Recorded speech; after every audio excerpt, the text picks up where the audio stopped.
Item 4 is public appearances, public's opportunity to speak on any subject not specific agenda item. I don't have any slips. Okay. All right. Item 5 is opening of a public hearing. This is for those to hear from citizens the comments on proposed amendments to our official comprehensive plan. Kind of the way the flow of this goes is, in this case, staff will kind of walk through the updates. If you want to speak, please use a form that's in the back there, so we can make sure we record the information properly in the minutes. Then we will receive any comments from public, and then they take comments from the commission and ask questions from staff, in this case, for the comprehensive plan. And then again, give public opportunity to speak on it. Please not to exceed 3 minutes in case there's others that would like to speak. And then we will commence on closing the public hearing and then moving forward with the agenda. So Aaron, you want to walk through your memo? Yes, we should have a staff report in the packet that provides an overview of the proposed changes. It goes through chapter by chapter. Some chapters have more than others. The introduction, fairly minor. It's a new cover image, updated the credits in the list of the various committees, updated jurisdictional boundaries in map 0.1. Chapter 1, issues and opportunities. There's a lot of updated, primarily census data. The related charts and tables representing that data are updated, as well as the text describing those. And some minor text updates in section G, referencing some of the recent developments in the village. Chapter 2, agricultural resources, primarily just map updates. Even the data in the map is basically the same. It's just reformatting to match the others. Chapter 3, natural resources. Just for the sake of clarity, we took some of the data that was all in one map previously, separated them into 3, make them a little bit easier to read. And we did add a note to the woodlands section, suggesting that health of trees and presence of invasive species is something that should be considered when looking at the preservation of woodlands. Cultural resources, it was basically just minor formatting changes. Land use, maps 5.0 and 5.1, the existing and future land use were updated and reformatted. Get into some of the changes in the future land use as we go. Maps 5.2 and 5.3 are new. That's the planned neighborhood and planned mixed use areas. We updated the land division and residential building permit data, bringing those up to date. Updated the existing land use data and the future land use projections. We made some changes to the planned neighborhood category. First of all, in the previous plan that was represented on the map as yellow with brown dots, we had issues with that not showing up very well on low resolution. When people tried to print those out, we changed that to a solid orange for clarity. The previous versions used the planned neighborhood designation, but it didn't provide specific boundaries for each planned neighborhood, so we did provide those boundaries and numbered those planned neighborhoods 1 to 11. That's on map 5.2. Each of those neighborhoods has a specific land use diagram and description. Those descriptions may include development standards that are unique to that neighborhood. We added some general notes that apply to the planned neighborhoods. One stating that the diagrams show general relationships only. Specific actual layouts may differ based on additional information during the planning process at the discretion of the Plan Commission and Board. 2, that not all areas shown may be developable, and the developer or landowner is responsible for conducting site investigations and such to determine the extent of potential development. Number 3, actual street locations and connections should be determined during platting based on engineering best practices. The connections that are shown are representative of connections that are desired, but specific locations are to be determined. Planned office and planned industrial categories were combined into one that's more of a indicator of a business park type setting. That may also include some small supporting commercial uses, so similar to the Commerce Park. Changes to the planned mixed use category. The description of the district is basically the same, but it's being used a little bit differently. I think in the past it was used as kind of a holding category where a variety of different uses could be applicable. I think the way it's described and the way it should really be used is for specific nodes where we're really looking for mixed-use type buildings. So some of the larger areas where that was applied, primarily north and south of the village, have been replaced primarily with the planned office industrial category. And we designated 5 specific smaller areas, numbered 1 through 5 on map 5.3. Those areas are designated along primary corridors, N and BB. That was to mitigate traffic impacts within residential neighborhoods. People aren't crossing through residential neighborhoods to get to the higher densities, and to put the higher densities near retail and employment opportunities. Each district does have specific diagram and description, with, in most cases, a formula for each district as what kind of buildings can go where within that district.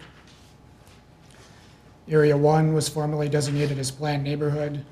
Areas 2 through 4 were planned business, and 5 north of 94 had been planned mixed use in the past. We added a future development area category. That's intended as a holding area along the fringes of the community. We didn't add any developable area to the plan. These were areas that were previously designated as a planned neighborhood or single family, but these are areas that really rely on other closer in areas to develop first before these are really ripe for development. A few other changes to the land use map, 5.1. Again, primarily the TID 10 area north of I-94 changed from planned mixed use to planned office industrial. Future development areas were applied to southwest, southeast, east, and far north areas of the village. Again, those were previously designated as planned neighborhood or single family. The Black Hawk Airfield, certainly allowed to stay as it is, but if it redevelops, we're designating the entirety of that as planned office industrial. It was formerly a mix of planned mixed use, planned industrial, and single family. There are a few areas on the far northwest fringes of the planning area in the town of Sun Prairie that had been single family residential that we changed to ag rural. Those are areas that are beyond existing subdivisions that would be difficult for us to serve with utilities, and we just don't really see the development potential there in those areas. Much like the areas to the north of the village, there were some areas to the south that were planned mixed use that are now planned office industrial. A couple specific parcels near CVS and by Artisan Square that have been changed to multifamily. The transportation chapter, we have updated traffic counts for many of the streets that we got from the DOT, so that map was updated. We recalibrated some of the roadway descriptions to match those that are used by the Madison MPO, Metropolitan Planning Association. Updated summaries of other jurisdictional transportation plans. A lot of the state and county plans were required to provide an overview of those. We did add a policy regarding village and town street connections. Obviously, that was something that came up during the West Lawn plat quite a bit. The policy we put in is that if the pavement of a town road is within 100 feet of the subdivision boundary, then the developer must extend the pavement on the village side to the boundary. If the pavement of the town road is more than 100 feet from the subdivision boundary, the developer has to extend the right-of-way, but not necessarily the pavement. That's at the discretion of the Plan Commission or Board. There's a couple of unusual cases where there's town right-of-way but doesn't have a street in it. In that case, we're suggesting that the developer would not necessarily be obligated to extend the right-of-way or pavement. We did add a note. Obviously, this is something I think the town is continuing to look at, and if there is some kind of agreement with the town and village, that could supersede this policy without necessarily having to go back and change the plan. We did update the map 6.0, 6.1. Previously, all of that information was shown on one map. We split out the bike ped facilities into a separate map. Chapter 7, community facilities and utilities. We mentioned the facility space analysis that staff did a year or two ago. We do recommend that that be studied further by an architect or engineer. We added some references to the municipal services building. We didn't own that the last time the comp plan was updated. Just data updates related to the various departments and local entities. Updated the list of utility, primarily sewer and water projects. Many that were listed in the previous plan have been completed. A few new ones added. Updated the map in that chapter. We did reference that the Park and Open Space Plan was updated in 2018. Chapter 8, housing. Again, a lot of updated census data.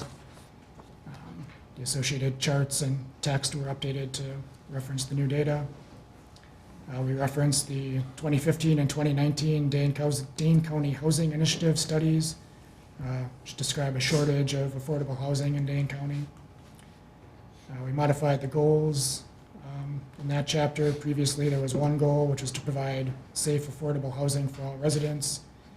We split that out into 3 goals. 1, provide housing in neighborhoods that foster the physical, mental, and social well-being of residents. 2, to encourage the design of neighborhoods that will maintain value over time and provide tax base for the upkeep of infrastructure. And 3, to diversify village housing stock to accommodate a broad range of demographics. The objectives and policies were also augmented in support of those goals. 1, to consider adding a new single-family residential district allowing a smaller minimum lot size. Currently, the village has the largest minimum of the comparables that we looked at. Recommend considering to add a new multifamily district or amending the existing ones to allow buildings with more than 8 units without going to a planned unit development. And for either of those are action items the Plan Commission would have to go through in a little more detail and figure out exactly how they would want to do that if they do. We had a goal to encourage projects to include smaller units, studio 1 or 2 bedroom units, which are currently lacking in the village relative to other communities. We also encourage adding housing units both at the lower and higher end of the price range. Compared to other communities, the village has a lot of units kind of in the middle. Chapter 9, economic development. This chapter was really rewritten from scratch with the assistance of the Community Development Authority. That's a committee that came into being since the last update, so we kind of relied on them to rewrite this chapter. There's a lot of new data from the census and other places. We updated the charts, graphs, text related to those. Updated the strengths, weaknesses, opportunities, and threats assessment. Made use of a lot of new photos. Added a discussion of industry clusters within Dane County. Did a new type of analysis looking at desired business types by location within the village. Did an analysis of the Madison area business and industrial parks that the village would kind of be competing with. Added information about the TIF districts, including the newly created districts, and new goals, objectives, policies related to that chapter. Chapter 10 on intergovernmental cooperation, mostly minor text changes related to data updates. Chapter 11, implementation, some adjustments to the timelines. Also in the packet, we have results of a survey that was done earlier this month. We had 174 responses to that. We did restrict that to one response per IP address. The results, again, are in the packet. The first 6 questions were intended to provide demographic context. Question 7 asked respondents to rate their level of agreement with the proposed land uses in TID 10 north of I-94, with 0 being complete disagreement, 100 being complete agreement. Individual responses were kind of all over the place, but the average came out to 64, so general support for the uses that are proposed up there.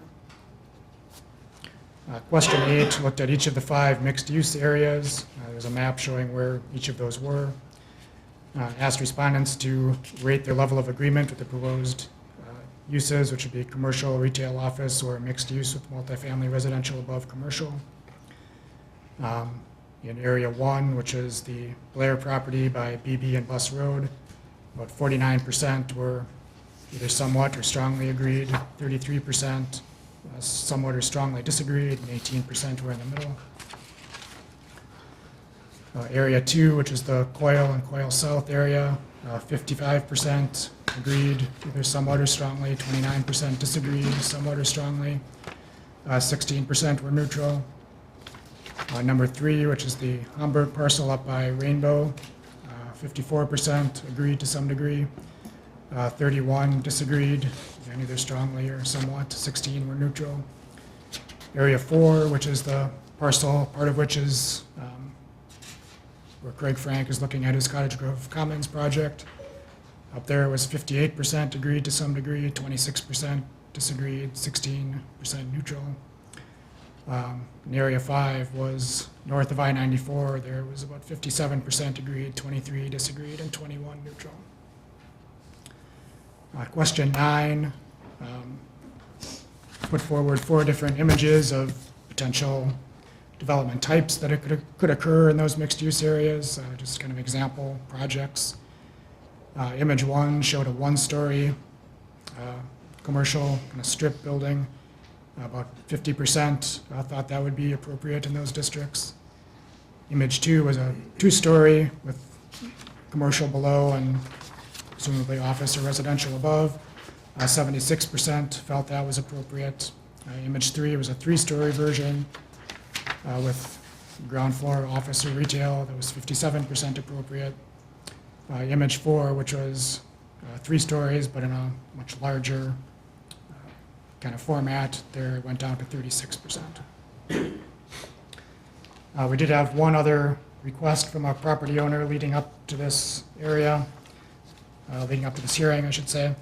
The owners of 2001 Realty, Tim Olson and his partner, who own the land in planned neighborhood area number 6, also own land further west of that property that they were hoping could be added as a planned neighborhood area. I think it's a little premature to do it as a planned neighborhood. I think the argument could be made to put it in the future development area category, but I think it's pretty clear that area would have to wait until planned neighborhood 6 developed first. So I guess if there is interest in including that, that would have to be a condition to the approval of the resolution and ordinance.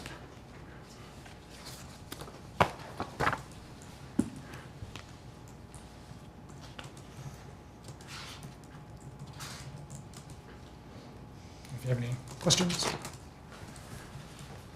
And do the mixed-use areas that you surveyed correlate at all to the planned neighborhood numbers in the comp plan? No, to the planned mixed-use areas, Okay. map 5.3.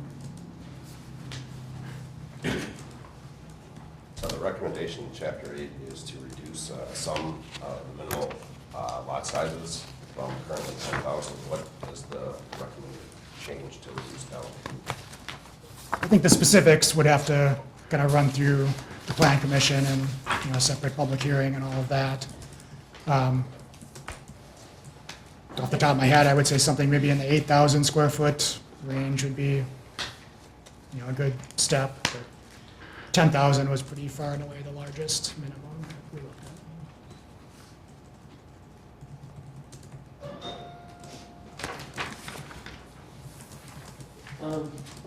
free for anyone? Yes. The survey, the only, I appreciate that that survey was done, but 174 responses, limiting it only to one IP address, then basically you're saying one vote per household?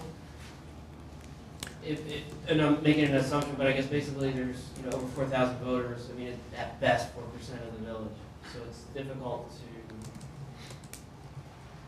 put a whole lot of weight in the results, unfortunately, for me, because it just doesn't seem like a really good sample. 174 people, there's over 6,000 people in total. Some of them, everyone's got that to the voting pool, 4,000 or so. It's just not a lot of numbers there to draw conclusions, unfortunately. But that's just sort of the way it's been with the village too. You put these monkeys out there, and survey monkeys, and it doesn't always come back. So I appreciate the effort, but I'm not sure that I'm going to get that far into it. Everybody else is on point with what we've been talking about for the past few months. So. Any other questions or comments for Aaron about this specific?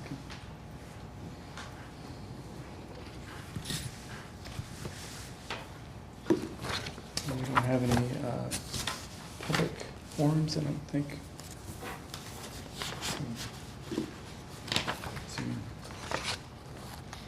if you'd like to speak, it's certainly, now's the time regarding this. If not, it's fine too. All What I right. need to do to speak, besides talk, because that's what I'm doing right now. Okay, can you So, totally state, agree with the statement over here, by the way. can you please state your name? Monkey returns 20% of all responses. Can you please So- state your name, sir? My name is Mike Voss, Okay, thank you. And your And address, address? please? 704 Cork Crossing.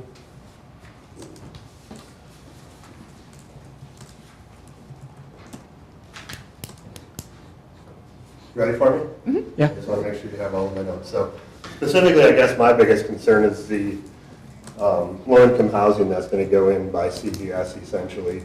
That's going to put in X number of residences or apartments or whatever the case may be in a structured area that definitely can't support them. If I read through the plan on that as well, we've already have stressed schools, which I think probably everybody can agree on. We're not going to take a poll on that certainly.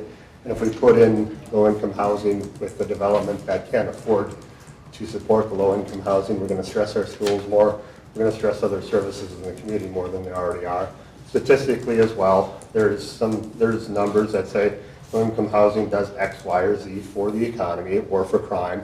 There's certainly a threshold on that as well, and it's generally about 80, anything over 50 to 80, depending on where you are in the U.S. If you have that many units in that low-income housing, there is a return on, or a negative return on education and crime in a city. So technically, if you look at reports, and I've actually looked at a couple, as you go from west to east, west tends to have less. As you go east, tends to accentuate essentially. So I have a major concern in terms of trying to build a low-income housing so close to the school essentially in a community that's already stressed for schools. Also, as I read back too, there's no on-site parking essentially, or underground parking, correct? So that would definitely cause people to park on the streets, and that's certainly a massive corridor right now for children to get to school and for other amenities. People walk along there, of course, and other things, and certainly want to respect here. So I know I have 3 minutes, so I'll probably get up again with another thought, but I'm going to stay to that. All right, thank you. And can I confirm that that's not what's on, that the plan of that affordable housing unit is not specifically put out in this plan? No, the comp plan would be allowing the mixed-use building type, whether it's affordable or not, would be a specific project that comes in. So that later. we could address that particular issue if and when they bring us a request. Correct. Basically, right now, that kind of project wouldn't be allowed in those areas. Not because it's affordable, but because it's a mixed-use, multifamily type project.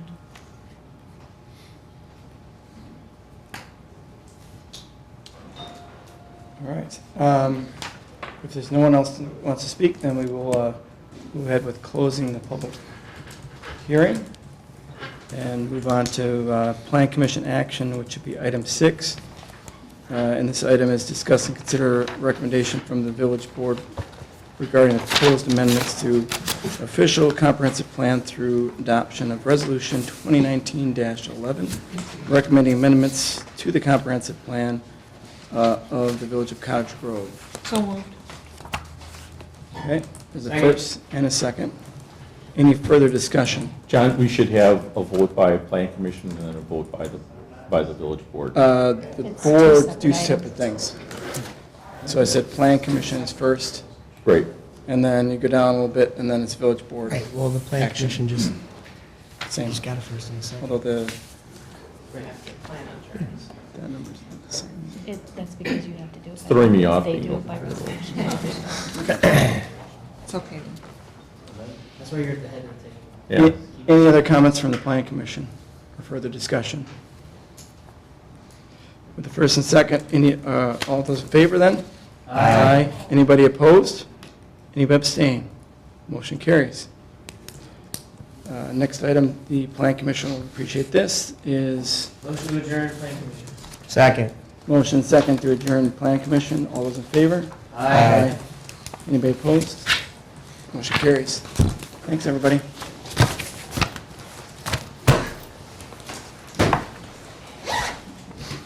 Action next, and then we'll take a brief break, and I can shuffle the tables. Yeah. Good. Everybody back in order, and then we can proceed. Thank you.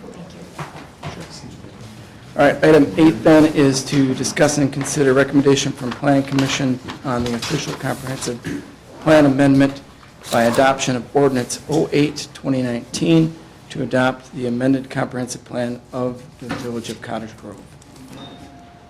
And I had another question about the single-family residential zoning districts to reduce when we could reduce the lot size requirement.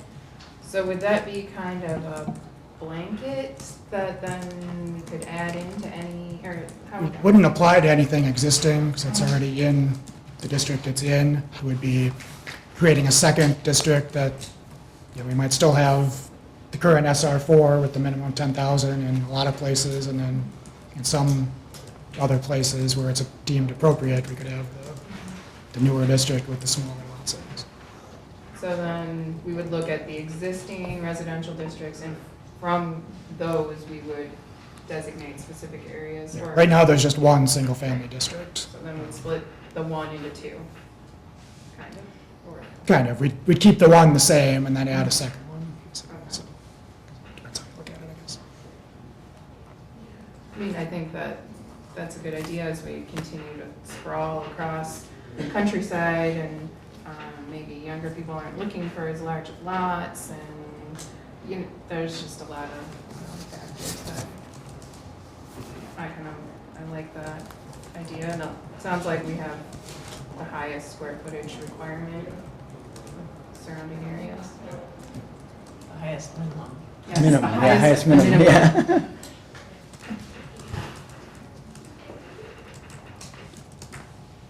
Any other discussion? I'll move to approve the adopted amendment to comprehensive plan of the Village of Cottage Grove. First and second, any further discussion? So are we aren't including the two additional parcels that wanted, to consider, I think the recommendation The- was 089, 2019. Yeah. 2019. Would you want to listen? no, the new, Public amendment request. the new developer that came in wanting the future development area. I just want to make sure that, Oh, because the planning commission we'll include overlooked the it. Parcel 0711-174-850000. Yeah, that one. Yeah, that's the one. Yes, we'll include those in that. So that's a condition you'd add to your, You want to make Your a motion? with the condition that we have that, Yes. okay. As a future development area? Mhm. Okay. And are you okay with it, Jeff? And that's what the staff's recommending? They have no objection to it. Yeah. The other parts have to be developed first, really, to make sense, but right? 60. any other discussion? Having heard none then, all those in favor? Aye. Anybody opposed? Anybody abstain? Motion carries. All right. Now we have a little bit of a logistics Yeah. to pause for a moment. I did want to say, Erin, thank you for all your hard work on that. I don't know when you started amending it or going through, but it's been a long process. So, I like all the new photos too.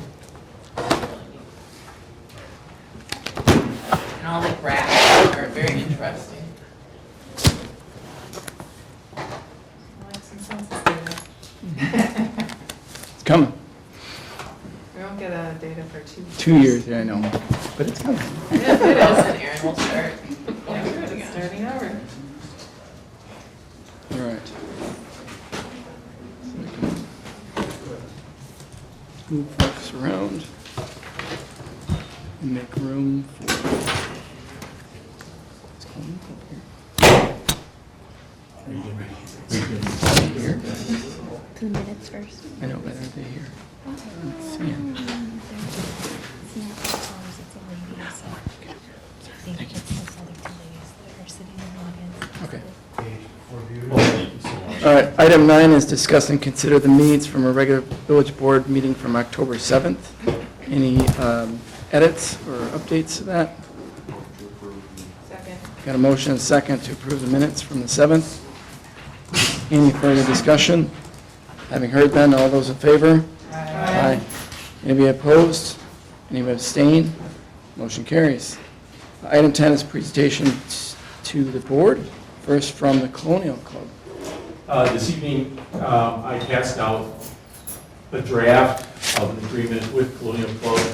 That was one of the few things that didn't make it into the packet due to me.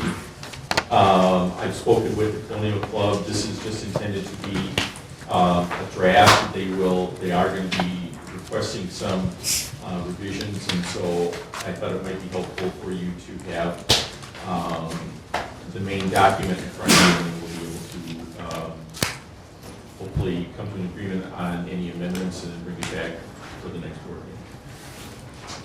All right. Thank you guys for coming out. You bet. Glad we were invited. So I believe Bob Power has also forwarded over our recommendations for next year. I'm hoping, because I didn't bring any copies with me. Didn't get it to you, did he? I did not, I can print some off. I did not put them in there.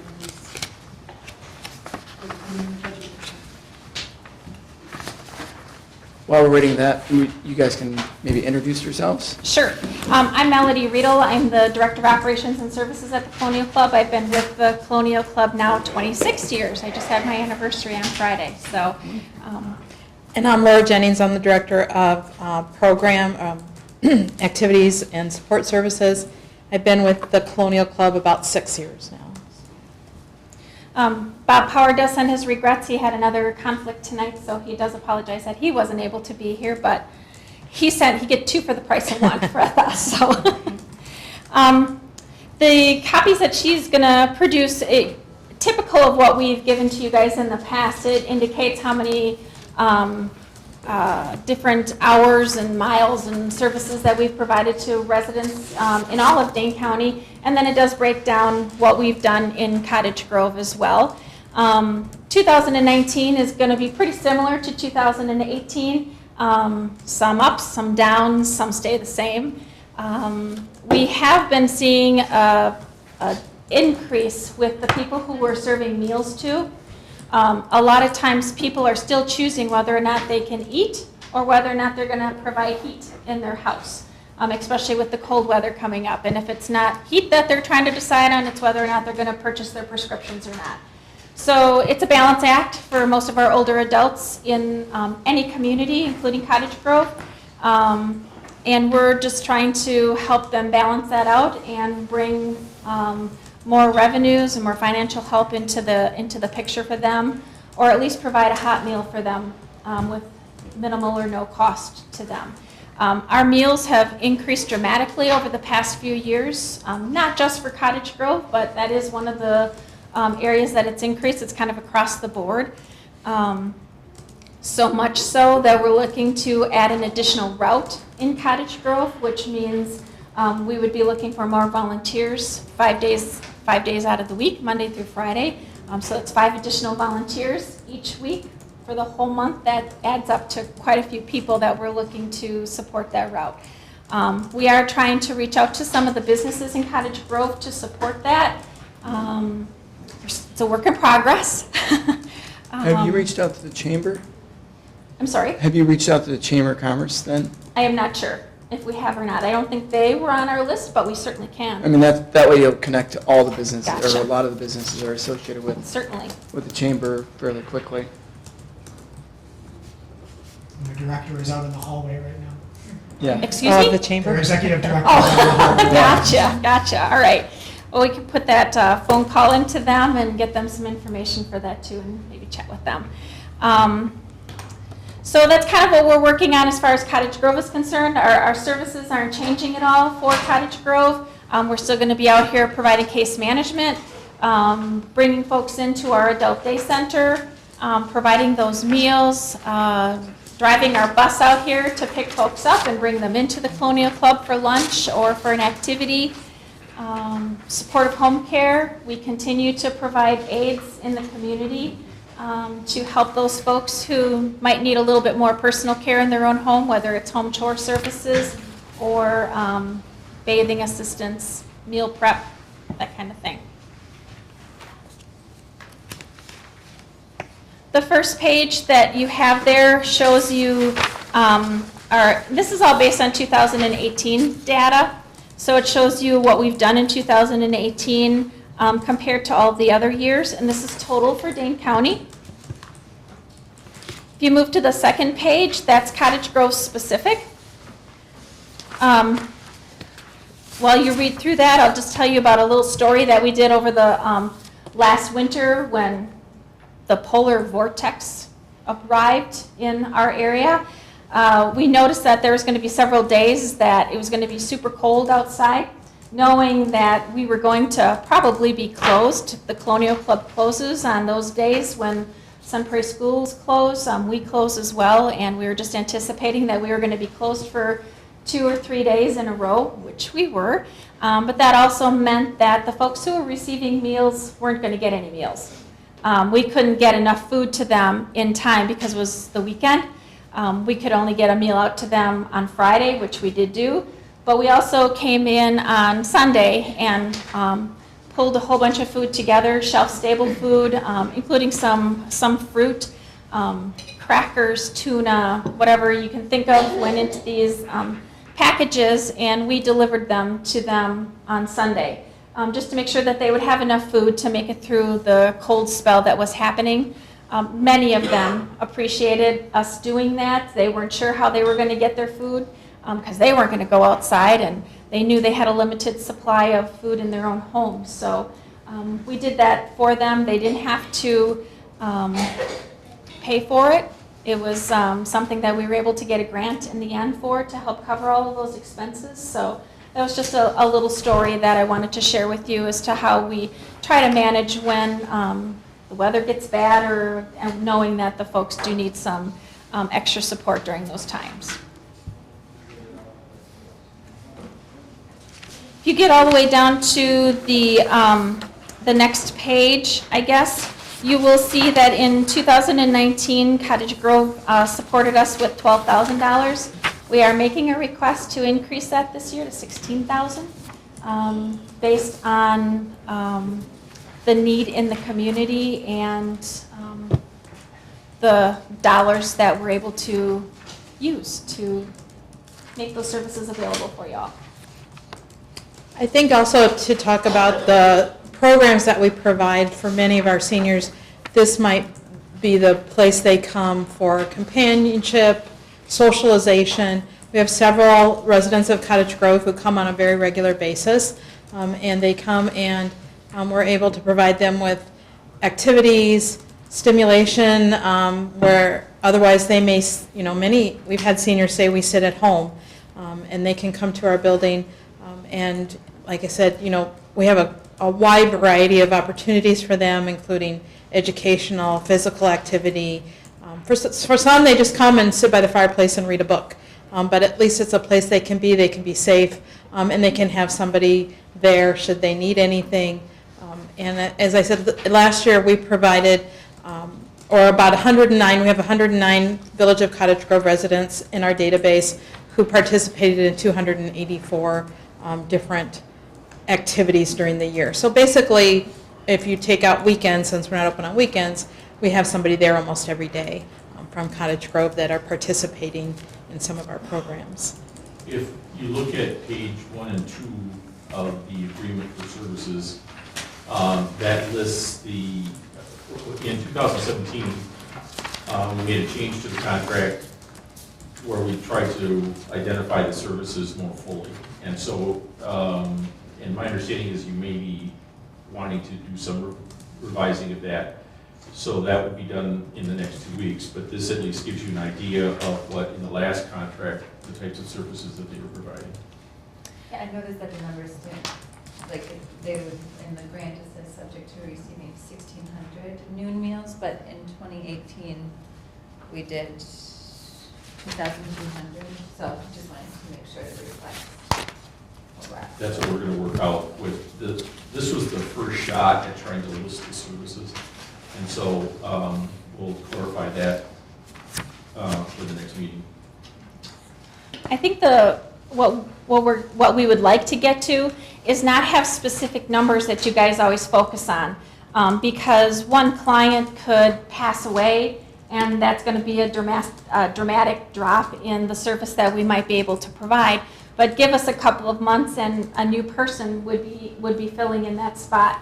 So we would prefer to pull away from the numbers so much that you guys are focused on, or that the agreement is focused on, and do a more generalization. We will continue to provide the meal service to you. We will continue to provide the support of home care, but not necessarily we have to have the 1,600 meals that year that we would be providing to you, because it could go up to the 2,200 like it has happened.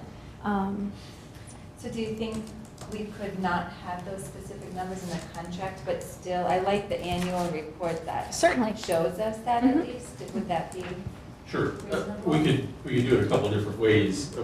We started this in 2017. I can't quite remember how many years we've been doing this, but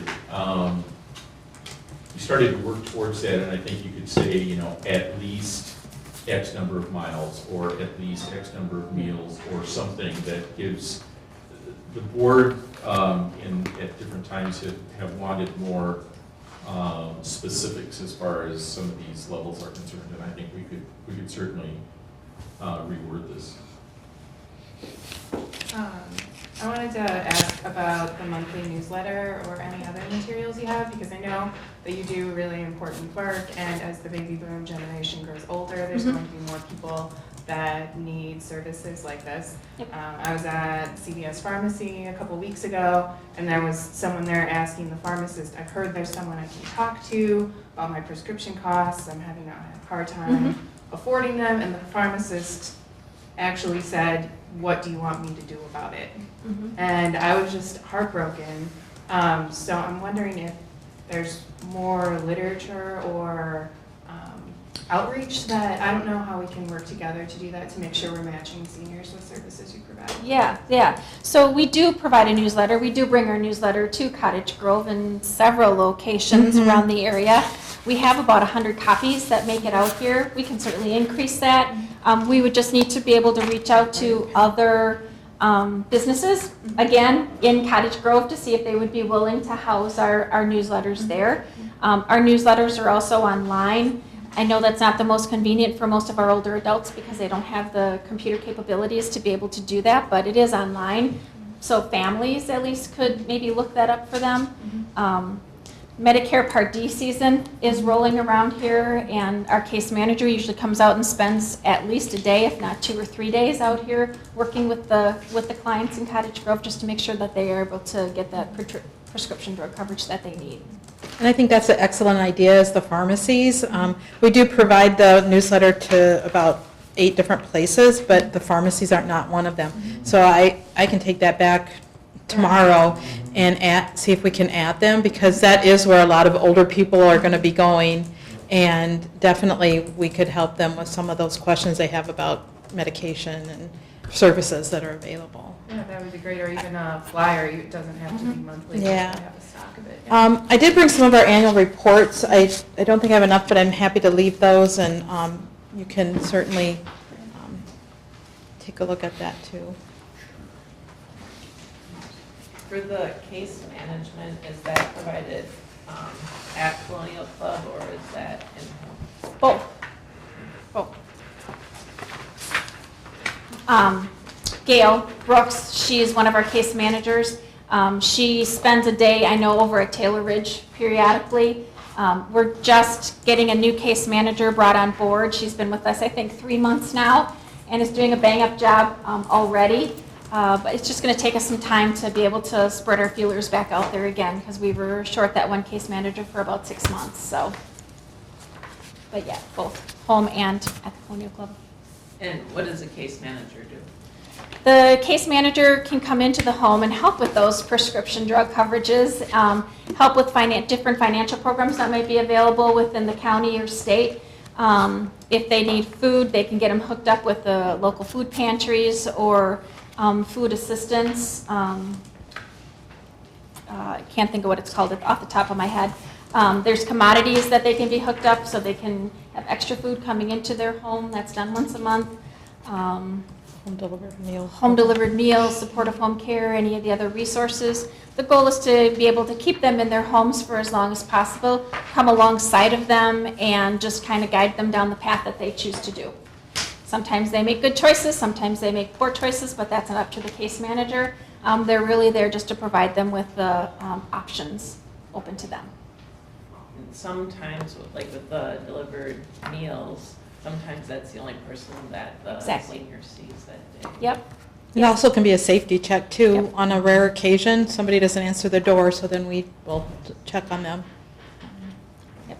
I had 2 of them today. I'm covering in the kitchen this week as well, so when a meal is brought back to us, it's a sign that I have to, 1, call the person who we're delivering the meal to, and 2, if I don't reach that person with that phone call, I follow up with their emergency contact person, and whether it's usually a family or a neighbor, and they are to check on that person just to make sure that they are okay. We expect a phone call back.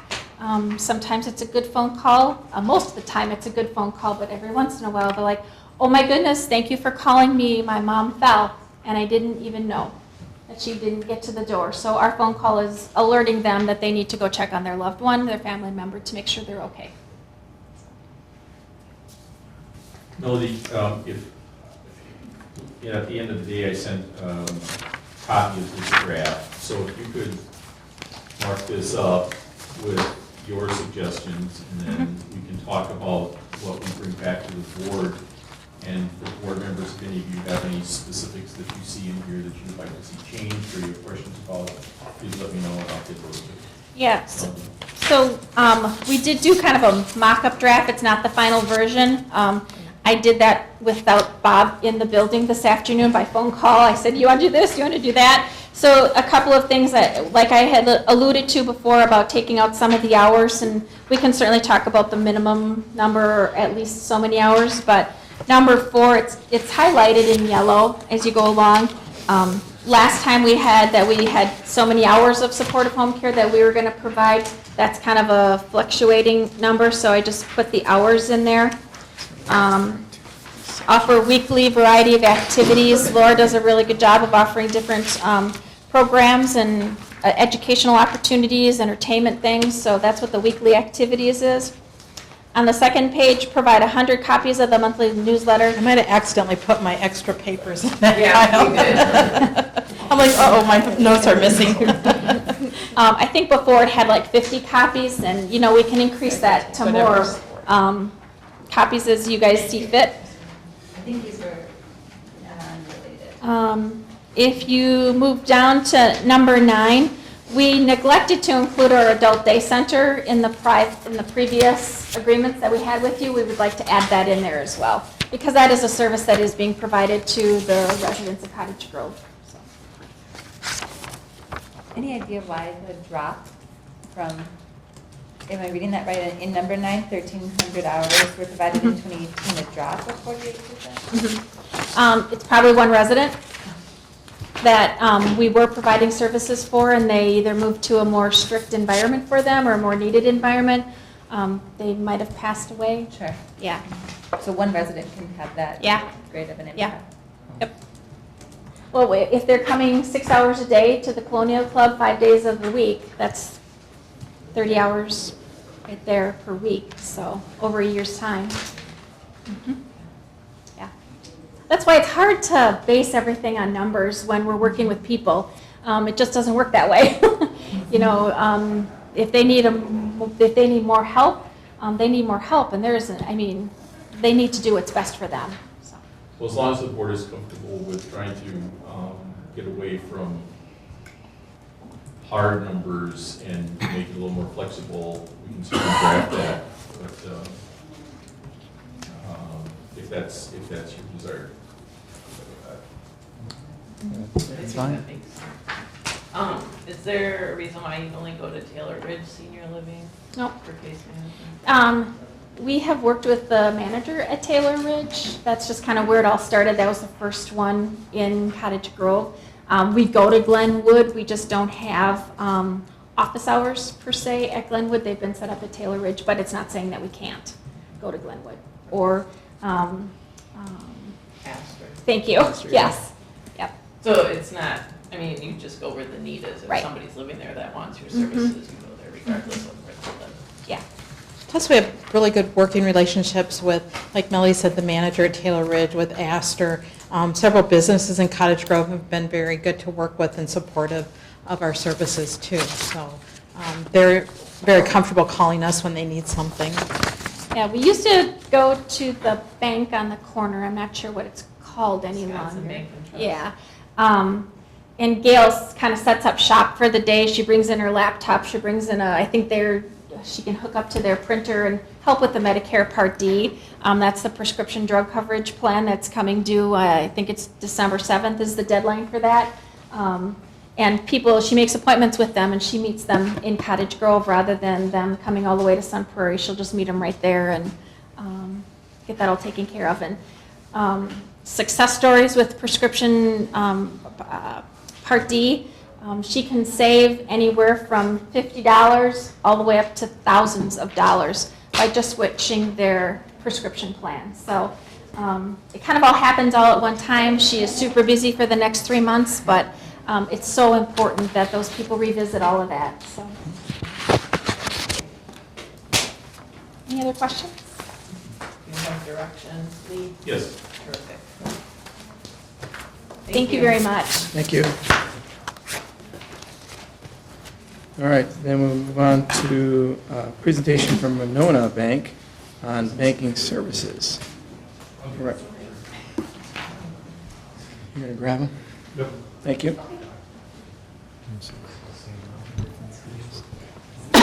Laura, there's Paula from the chamber. Yeah.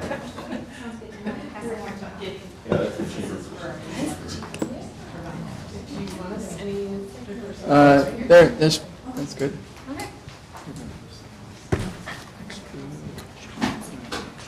Did anybody need a copy of the response? Do you want to podium? Or you can sit.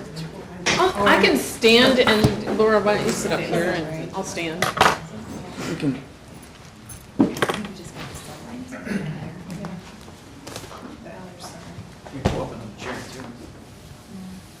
Did you not move down? Oh, we can pull up a chair, okay.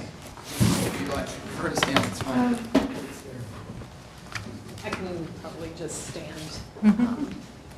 Anyways, first of all, thanks for having us. I'm Kathy Bloomreich. I'm Vice President of Business Services at Monona Bank, and these are my colleagues, Laura Peterson, who's Senior Vice President, Business Banking, and Amy Bauer, who's Branch Manager at Cottage Grove. So this is our team, and we're very pleased to be here and present to you tonight.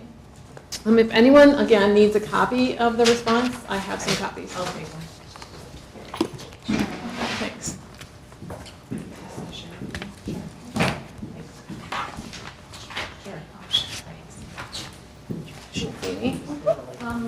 I don't want to go through the whole thing because you've probably had a chance to look at the results and review the response. But I did want to hit the highlights of what we proposed.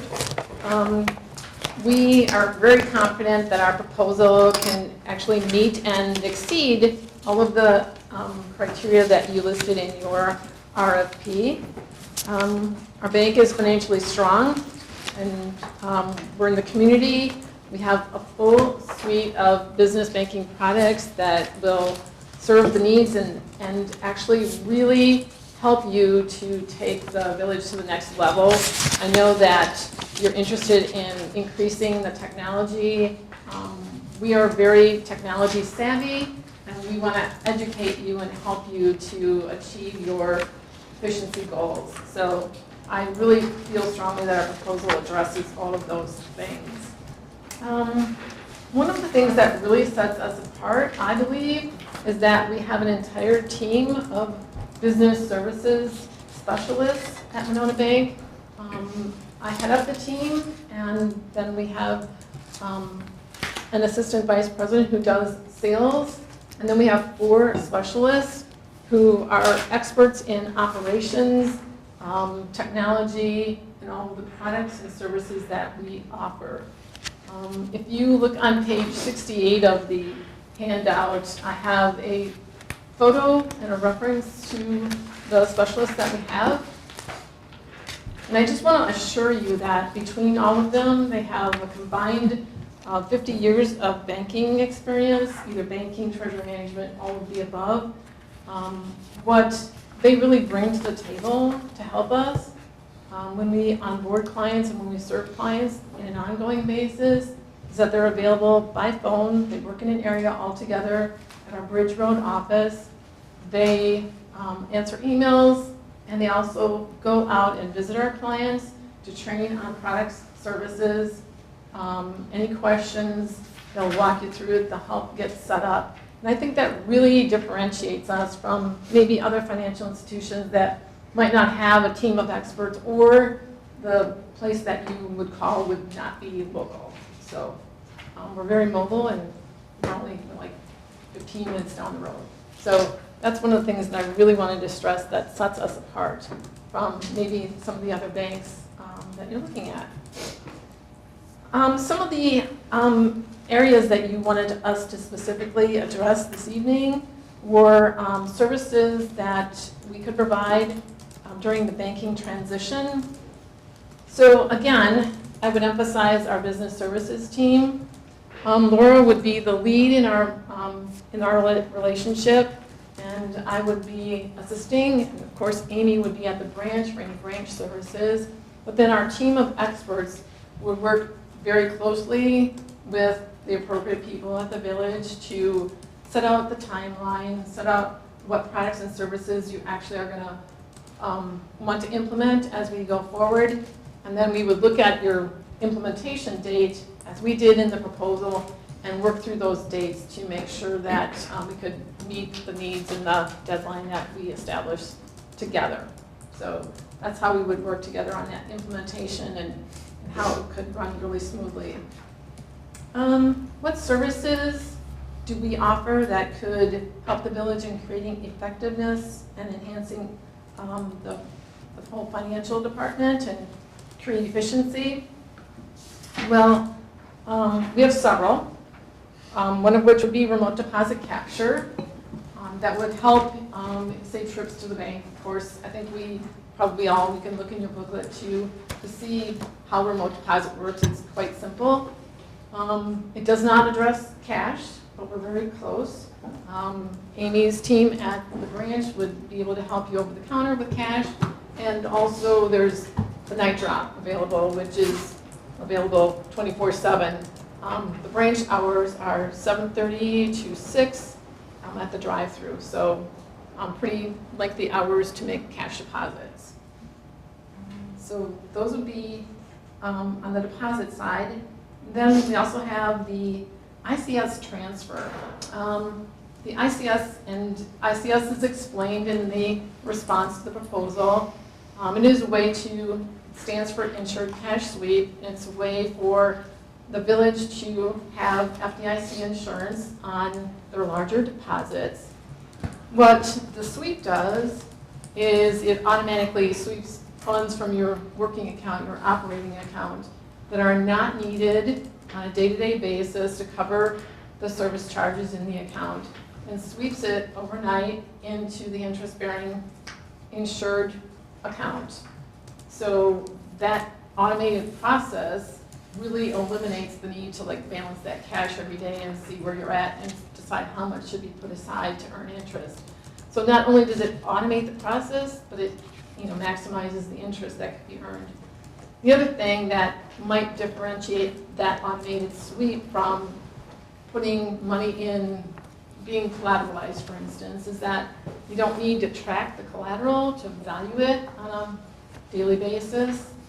You also will have access to the daily balance in that investment account because it's all part of the online banking product that we do have.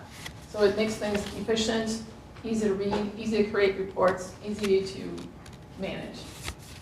So those are some of the highlights of the efficiencies. Of course, ACH collection services would be a benefit there as well. I think most of you may be familiar with ACH services and how bills can be paid electronically. And then your last bullet point was discuss the ease of use for vendors and residents. Again, we would talk about ACH for collecting. And I know that you have some electronic ways to collect payments now, but we could also enhance that. It does reduce fraud when you're collecting via ACH instead of checks in the mail, and when you're paying vendors, that's a real enhancement as well. And then we also talked about the lockbox service for utility payments, which would streamline and make that more efficient, the process of that. So the lockbox service would be able to handle the remittance and collect the data that's needed to keep the accounts current. So with that said, we would enjoy answering any questions that you have. How frequently would our staff need to go to the Bridge Road location versus being able to go to the branch? They would not need to go to the Bridge Road location. They could always use the branch. If there's something that's more complex, we would visit you. So if we were to go with, what, do you guys help us with an implementation plan, or how do you go about that? I mean, obviously you've done this before for other municipalities.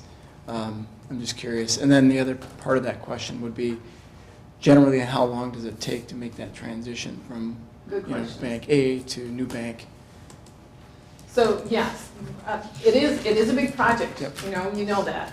So it's a big project to switch banks when you have large deposits and lots of working and moving pieces. So the first step would that we would get our team together and sit down and meet with you, your staff, to establish what is your implementation goal, what date do we want to do, and then we would work on a timeline from there.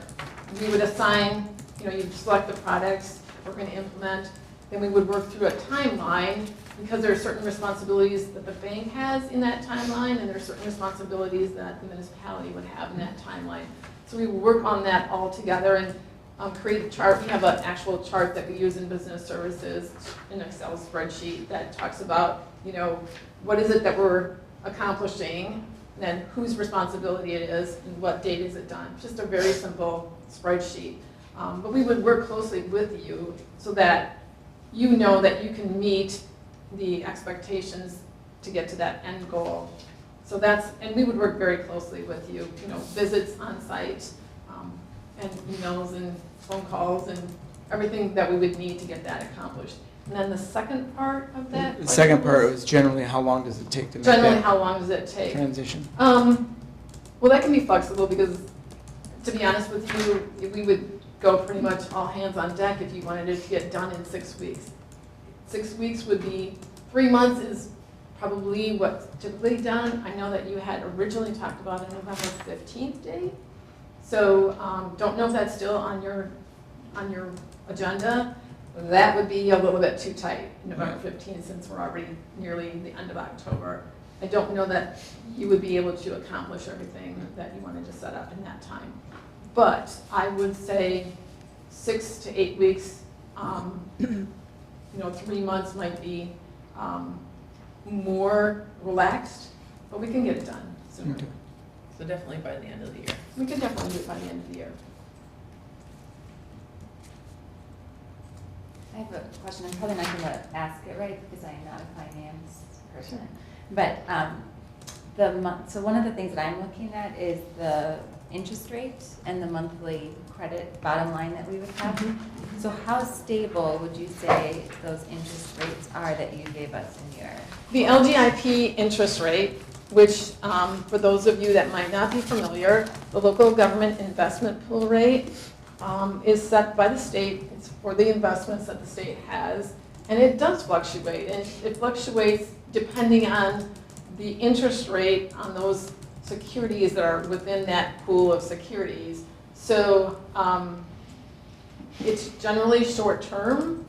Those investments are short-term. So, I mean, I wish I could predict what the interest rate on short-term investments is going to be. But it can be volatile. It can change. It changes on a monthly basis. So the plus 22, that's our 3-year contract to you, that we would always be 22 basis points above whatever that LGIP is. So that 22 is solidified. That's our contract rate. However, the LGIP does fluctuate on a monthly basis depending on the interest rates for short terms. Now, the interest rate on the earnings credit is also based on short-term rates. That's based on the 90-day average of the Treasury bill rates. So that one can fluctuate as well. We as a bank, we don't have control. It's indexed to that 90-day Treasury bill rate. So if you follow Treasury bill rates, it can fluctuate. Does that help answer that? I think so. So in the document that we have, there's an ECR rate? Earnings credit rate. Okay. And then there's an ICS rate. Correct. That's the insured cash sweep. So when the earnings credit rate, we would pay that on funds in the operating account for the money that you would set aside in the operating to cover any of the fees on the bank fees that we had listed on the spreadsheet. But you're not going to need all of that balance. So we'll set a target balance based on that earnings credit. And then every day, anything that's over and above that target balance would sweep into ICS. Or if you're below, then it would sweep back to cover it. So let's just arbitrarily say we're going to decide on $250,000 in the operating account. So every night that's going to settle at $250,000. You'll get earnings credit in your example at 2.07, the example that you have, against service charges. And then the rest sweeps into ICS, the insured cash sweep, and earns the local government investment pool rate plus 22 basis points. Does that help? Yeah. Understand? Okay. Thank you. There are a lot of different letters in there. I know. I was just filling in the spreadsheet as it was presented, so it could be the same as everyone else. Yeah, thank you. You're welcome. Other questions? I have some that I wanted to ask. And you've touched on these, but I want to ask both candidates so that it's equally questioned. We currently now have 2 locations that collect money on a regular basis, mostly checks, but some cash as well. So help me figure out, or in your mind, what will be the best scenario, or what will be the best way to set that up so it's most efficient for us, both in time and in money, and how we should handle those deposits in order to reconcile it all, make sure we know what's going on, where everything is, but yet know who's doing what. Good question. I'm going to answer pretty quick with, not thinking everything through or asking you all the questions, but if you have 2 locations, I would suggest 2 remote deposit scanners for the checks so that you're not hauling checks back and forth and, how that would be. each deposit would be separate, and then I would say your remote location would have to report somehow to you what their deposit was. And then as far as the cash, that would have to be a separate, because of course the cash needs to be transported to the bank. I don't know like how much cash you're talking. It varies. Yeah, it probably does, It varies. depending on the day of the month with utility payments and taxes and things like that. So there, again, separate deposits for the separate locations and a reporting, somehow to report those deposits, so that you can centrally decide, okay, location B made deposit, one with checks for this much and then one with cash for this much. Whether someone goes and picks up the cash deposit and then takes it to the bank, or whether both locations go to the bank, I'm not sure. But certainly we But you could provide- do that not daily, or you could, could you hold on, we could hold on to that until we feel as though. The cash part of it, yes. I would suggest depositing checks on a daily Daily basis, basis, because yes. you don't want to lose, you want to get those checks to the bank as quickly as possible. And remote deposit capture, as long as it's deposited by 6 p.m., it's same-day credit. So you want to do it each day and get that same-day credit. Whereas cash, especially if it's not a large quantity, I'm sure you have like a locked something that you could put the cash in. But you'd still want to reconcile those receipts somehow to that cash, so that maybe that's making up a deposit and putting it in the vault until pickup. You could have multiple deposits. Many deposits probably is safer than just putting the cash and then trying to reconcile it. Sure. Yep. Does that help? Second question, one of the biggest complaints we get from residents is that this is the only place they write a check, or they have to come here to write a check. We currently take credit cards through a third party, but there is a fee that we pass on to the customer. We don't absorb it. So, one of the things that really interests us is electronic lockbox, or different banks call it different things. So walk us through, who don't know what that is, maybe what a person does, because they set it up through their own bank, and how it affects you, and then how we ultimately. Sure. Well, I think many of you are familiar with bill pay for your online banking, your personal online banking. You just set up bill pay, so then it just pays electronically, so you think, but oftentimes a check is received by you, right? And then you have to deal with that check, which is, more of a hassle than if the person just came and wrote a check.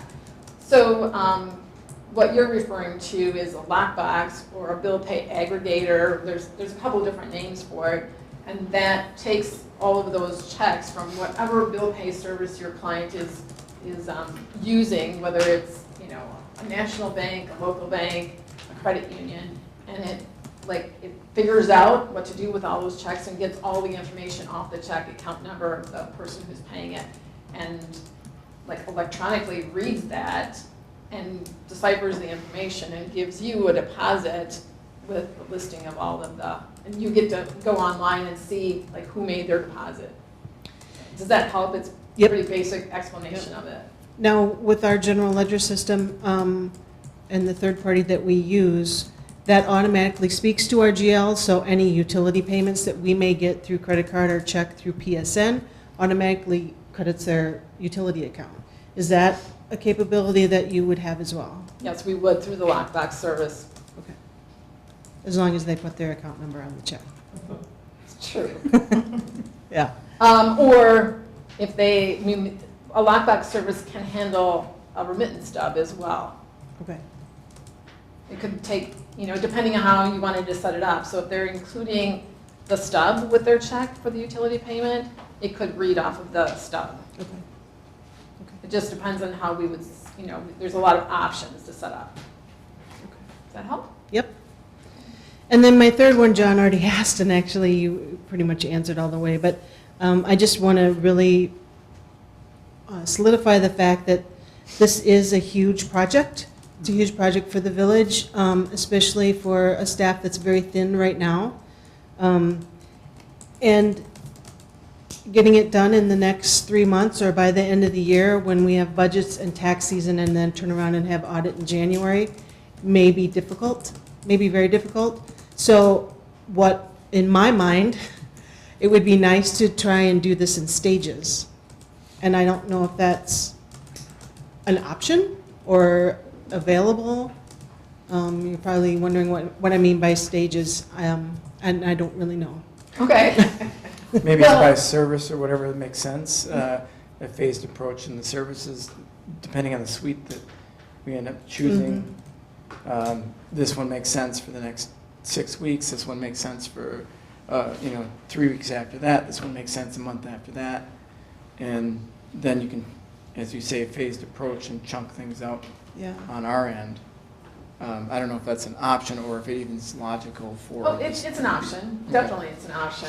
You know, we'll work with you on however you feel is the best way to transition. I understand what you're saying, thin staff, end of year, taxes, lots of things going on. Maybe that lockbox service, which is more to set up, is in another phase. Maybe, operating account is phase one. Maybe, we can work that through when we set that timeline and just decide how much time does your staff have to devote to X. And then, we have a long list of products in this response. And maybe we don't roll them all out at the same time. I mean, we talk about the positive pay. I think remote deposit would be number one on my list just because of what you said. Tax season, you want to get those checks deposited quickly. It's not difficult to learn or set up remote deposit. And I think it would be a quick time saving, especially when you have, a short staff. So that would be, just thinking about it out loud, that would be my number one to implement along with tax collection account or, maybe, even operating depending on what you've got set up in the existing. And then we could move to a phase two. Do you have any other municipalities as customers? We do. I think I listed 4 references in the response. So City of Monona is one. Help me out, I forgot who I put in the, Town of Dunn, Town of Westport. So, yes, we do. And some other, we have other ones as well. I don't think we got the whole thing, so sorry if I'm asking Oh, questions. did you want one? No, I don't, really. Okay. Sorry, I apologize if I'm asking questions. Well, you want more reading material, right? To go to bed with, yeah. Thank you. You're welcome. Thank you for asking. Elmer's reviewed all of that for us, so that's one of the Right, things that's that they what I did was to doing. create Yeah. the grid and everything, so. Any other questions for Kathy?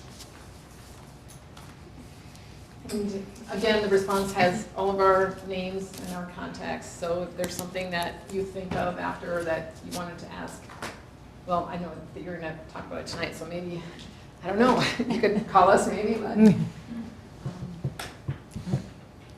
Well, we appreciate you guys coming out and providing us the feedback. Well, we appreciate the opportunity. Yes, thank you. Thank you.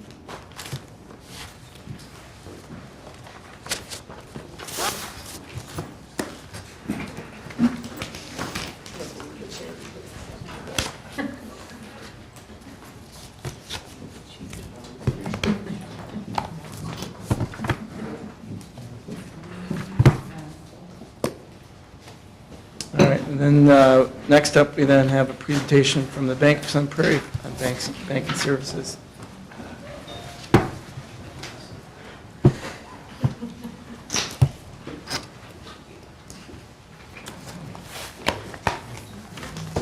Thank you. Yeah, I can Yeah. see, but I didn't get an option for this one. No.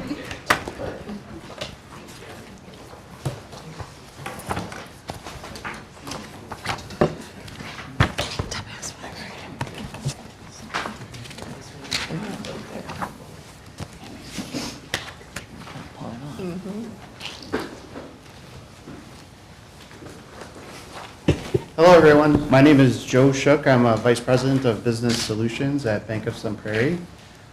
First off, we want to thank you for having us. We're really excited about this opportunity to present our banking services to you. Our bank has grown a lot over the last 4 or 5 years, it's about 45% growth, and how we manage that growth is through deposits, and this is a great deposit opportunity for us where we can take local dollars and invest it in the bank and then lend it out. It's critical for the bank. So this is a really important opportunity for us. So again, we want to thank you for that opportunity. I brought several members of our team. This is definitely a team approach that we take at Bank of Sun Prairie. So I wanted to take a moment and kind of introduce everybody that's with us today. First off, to my right is Jimmy Kaufman. He's the president and CEO of the bank. And next to Jimmy is John Loeffler. He's a senior vice president and the director of our retail banking operation. He's also the president of the Chamber of Commerce Board here in Cottage Grove. To my left is Allison Feldbergy. She is a business solutions specialist. She works in my area of the bank. We'll talk a little bit more about that in a few minutes. And then over here to my right, this is Manpreet Brar. He is the team leader of our deposit operations area, which really handles all of our online banking and electronic products and services, really more from a nuts and bolts point of view. So when we have a very technical problem or something we've got to solve, he's usually right on top of it. And then next to Manpreet is Sim Kaur, and she is the branch manager of our Cottage Grove location. And then behind Sim is Ron Blowish, and he is the senior vice president of commercial banking. So that's our group that's with us today. I know we just have limited time, so I'm going to just run through and hit a few high points from each section as the RFP was presented to us. And then we'll just kind of go from there as far as hitting some of your questions and the pre-questions that were given to us as well. So first off, the bank's been around for over 100 years. 1897 we were formed, and we've now grown to be a bank of $422 million in assets.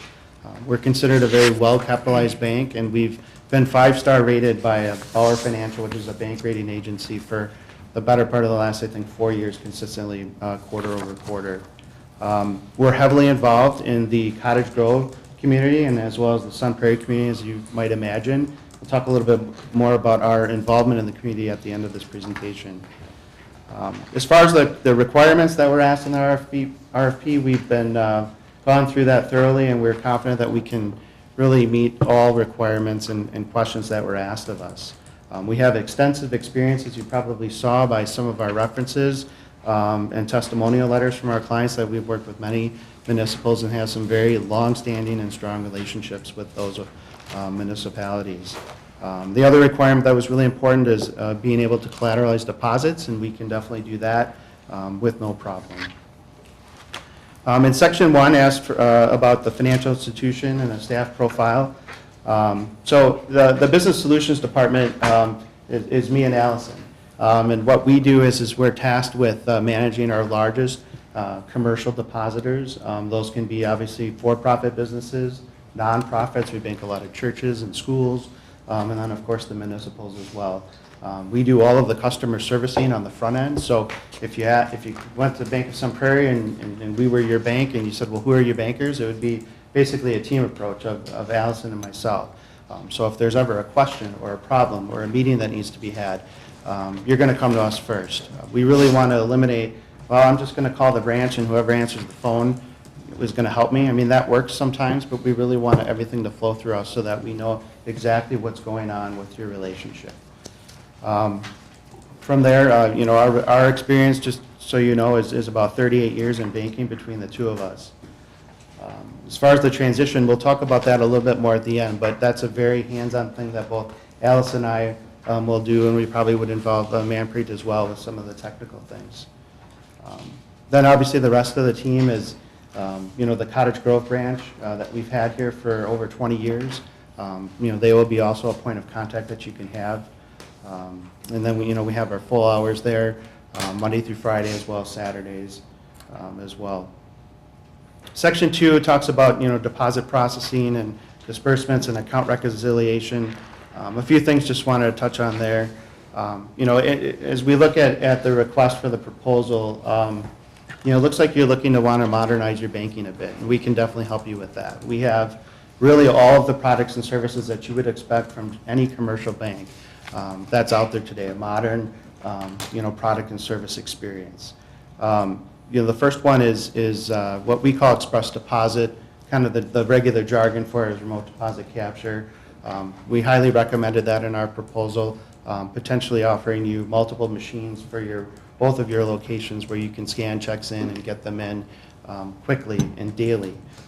The quicker you get money in the bank, the quicker it's there to earn interest for you.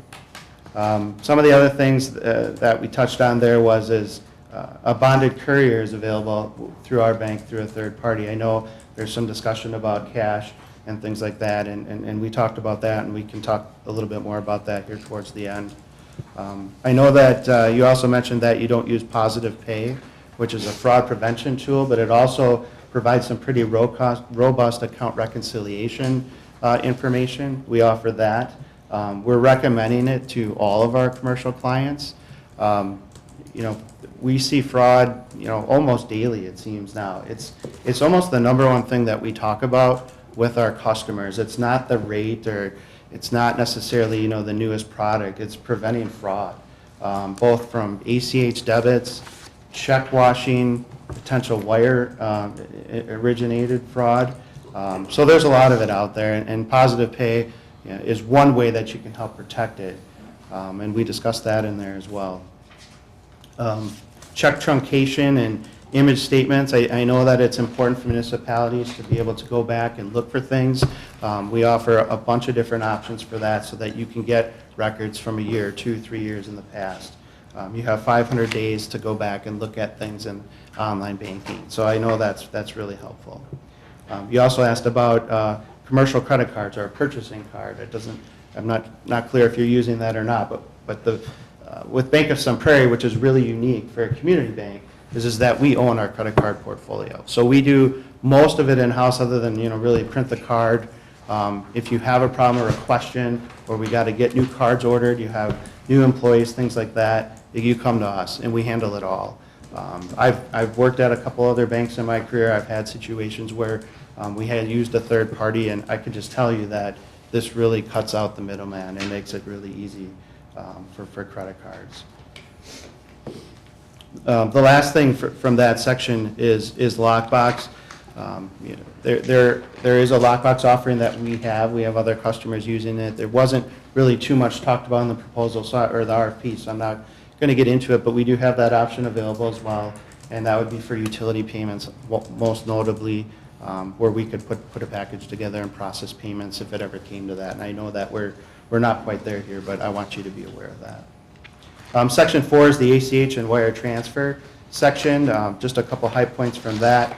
We do have a direct pathway to the FedWire fund service, so that is really easy and fast and cuts out a middleman of a correspondent bank in most wires. That's important to some controllers of organizations, and it might be as well here. With our wires, we have the ability to let you initiate your wires online, type all the information in versus having to do paperwork. That's been a big bonus for our customers when we brought that online a couple of years ago. We have an extensive internal process for wires and for organizations to initiate them. When you go through multiple security checks, it's probably the hardest or the easiest way for money to slip out the door on a business if something goes wrong in that process. So we have a multifaceted approach to that we explain, and we feel very confident that everybody's money is protected by using that. ACH origination is another thing that was there, and it doesn't look like you're using that, but I know that in our proposal we talked about how you can collect payments and send out vendor payments with that. It's all through online banking. The City of Sun Prairie, one of our other municipal clients, about 2 years ago really put forth an initiative internally to try to pay all their vendor payments through ACH. And I don't know what percentage it is, but it's pretty high. And they've been able to cut out the check process, which is a money and time savings there as well. You can also use ACH for payroll. City of Sun Prairie also uses it to disperse their ACH or HSA dollars as well to their employees. Last 2 points here in this section is something called ACH debit and blocking and filtering. And that's another fraud preventative tool that works pretty much like Positive Pay, but instead of us tracking the checks that go through your account, we put blocks on the account. So if an ACH debit comes through and hits the account, it'll put a pause on it and give you an opportunity to look at those transactions before you actually let them clear. Something that you're not using that we would highly recommend. And then the last thing is the whole bill pay consolidator topic. This isn't something that we've had a call for with our other municipals, but we can easily, within 30 days, put together a product for you through a third-party vendor, through a company called PMX, which is one of the largest bill pay, what they call aggregators out there, where we can help funnel those transactions through, cut down on all the bill pay checks that you probably get and the additional accounting work with that. And we'd be happy to talk more about that, when the time is right. Last 2 sections here real quickly. Section 5 is information reporting. We have an extremely robust and secure online banking portal. Really everything that we're talking about here flows through that, so you can log in there and run some of these products, whether it's scanning the checks, sending ACH, doing a wire as I mentioned, plus kind of just the nuts and bolts of banking, looking at your accounts, making transfers, statements. We can provide different levels of user permissions on that. So you may have one person in the office that doesn't really need to look at things real closely, and they might just need to scan checks.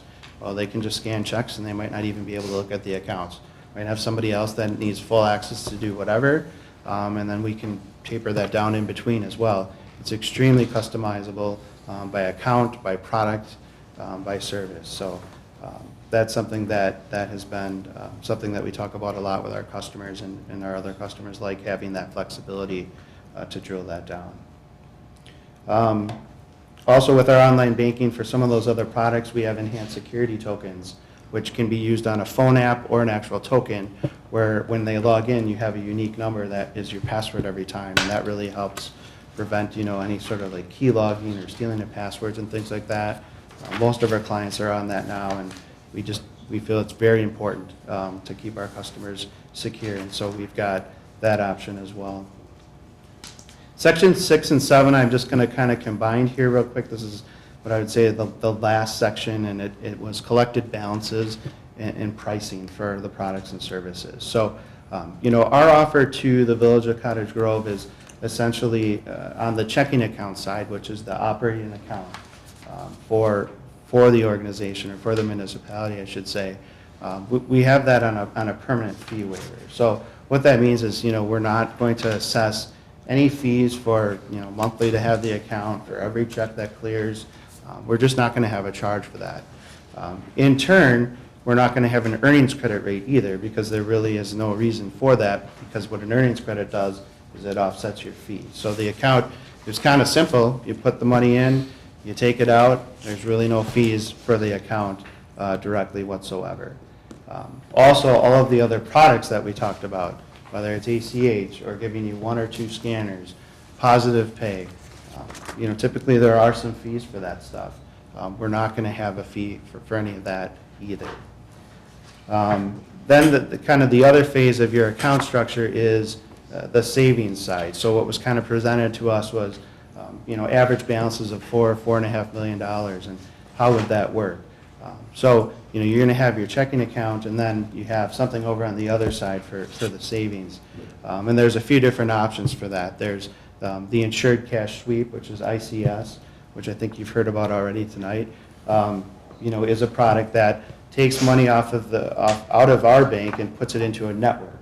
And that network kind of divvies up that money, and it's really a bookkeeping thing, but if you can think about chunks of your money really placed at other banks, so that you're fully insured. All those dollars remain fully insured. That's an option that we have. And so, we can transfer money back and forth and help you, really maximize your earnings when that, not all that money needs to be sitting in a checking account. You can also divvy it up into some other things as well. We have in-bank money market accounts. And then also what some of the municipalities use, which is a product called CDARS, which stands for Certificate of Deposit Account Registry Service. And what that is very similar to the insured cash sweep again. You want to open a CD, you got more than $250,000 in the bank, it really kind of gets opened up at another bank. But in turn, how that works, you know, because I talked about how the local dollars are important, we get a CD back in the network that comes in our bank. So that helps grow our bank and gives us money that we can use, like we said, to lend out to local businesses. As far as the rates on the ICS, you know, there's a bunch of different ways to kind of do this.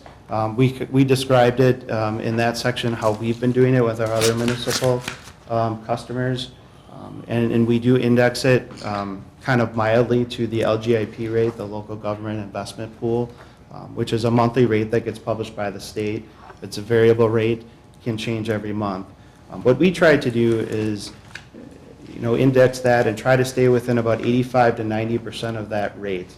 Sometimes it's a little bit above, sometimes it's a little bit below, but we kind of commit to stay within that. We don't necessarily have a promised spread, but we do a really good job of tracking that, and we provided a 6-month historical as to where we were at. So right now, where we were at in July was a rate of 2.03% in July. Since then, that rate has dropped about 20 to 30 basis points. So right now, it's a bit lower in the 185 range, is what I would say. So you can see kind of that, you know, fluctuation that goes on there. We're in a declining rate environment. You've probably, you know, seen things in the news, and obviously talking about the economy, and maybe, you know, there could be a recession, things like that. So, you know, there's hints of, you know, interest rate drops into 2020. So we feel that we are in a declining rate environment, and for the next 12 to 18 months, we're going to be there.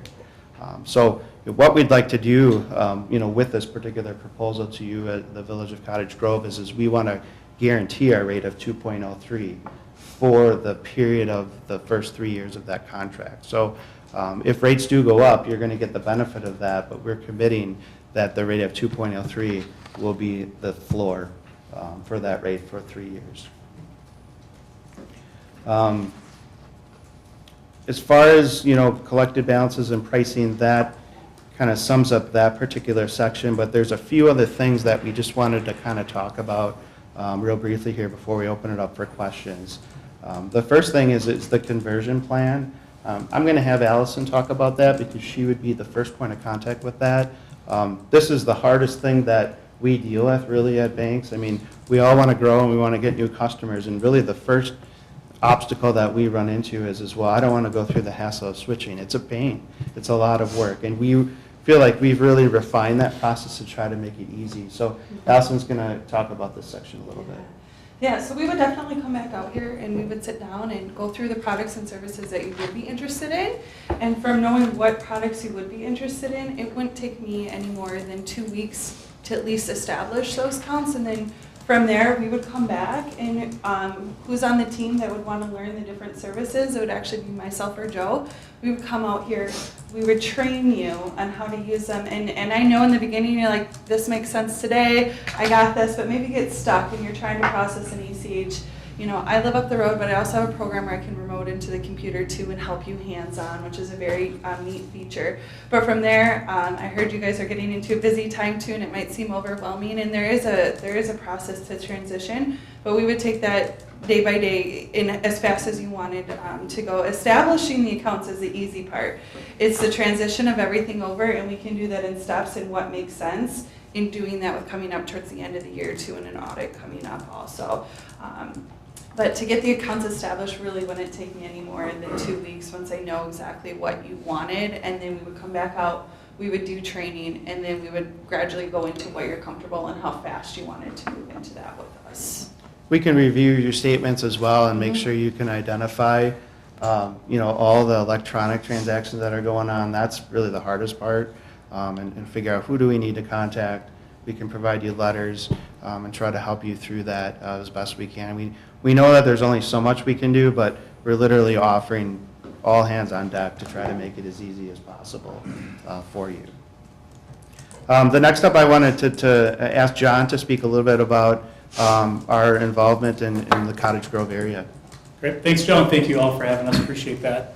So I moved here about 4.5 years ago, and since then, my parents and my brother have also moved to Cottage Grove too. In fact, between my brother and I, we've got 5 kids that have either been through the MG school system or currently in it. In addition to that, between the 2 of us, we've got 3 kids still in the daycare systems in Cottage Grove. So we're definitely dedicated, at least my family, dedicated within the Cottage Grove community. With that, it's also allowed me to give back in several ways, and it's allowed the bank to give back in several ways. And one of those is through our charitable contributions. So as it relates to the community, the chamber, the school district, the bank has done just about $23,000 in giving back to the community over the last 2.5 years, which is certainly something to show that we're very committed, not just from a banking standpoint, but giving back. In addition to that, we volunteered 761 hours of volunteer time since 2017, which equates to about 5 hours a week. So when you think about the number of hours that the bank is dedicated to giving back, 5 hours a week is quite a bit over the course of time. In addition to that, the colleagues that reside in the Cottage Grove branch location or that have affiliation to it, 71% of those colleagues live in Cottage Grove. So we're very dedicated, not just from a bank standpoint, but the people that work there are very dedicated to the community. So I think it's important that the group understand that the bank is very, very committed to Cottage Grove community as a whole. Thanks, John. Last up is our President and CEO, Jimmy Kaufman. Just wanted to say a couple words, and then we'll open it up for questions. Thanks for having us tonight. Really appreciate it. I know this is an extremely important decision for all of you to be making. We've been in, as Joe said, in the community for over 20 years, and we couldn't be more excited to be sitting here with you guys talking about this tonight. Our business model, hopefully you can tell, is flexible. We tend to work from a partnership perspective to figure out what works best for you. What are your needs and desires, and try to customize our approach versus having a municipality try to fit within the product or service offering that we would offer. But that's really led to the strong track record that we have had with other municipalities, and as you can see from our presentation, we think our commitment to the municipality is far bigger than offering banking services. I think it's important to be a strong community partner. It's important to deliver strong service and being open to the different ideas and solutions that you guys have. You have a direct line to our decision makers. Joe, certainly one of those. We have 3 people from our executive management team here tonight, Ron Blausch and John and myself.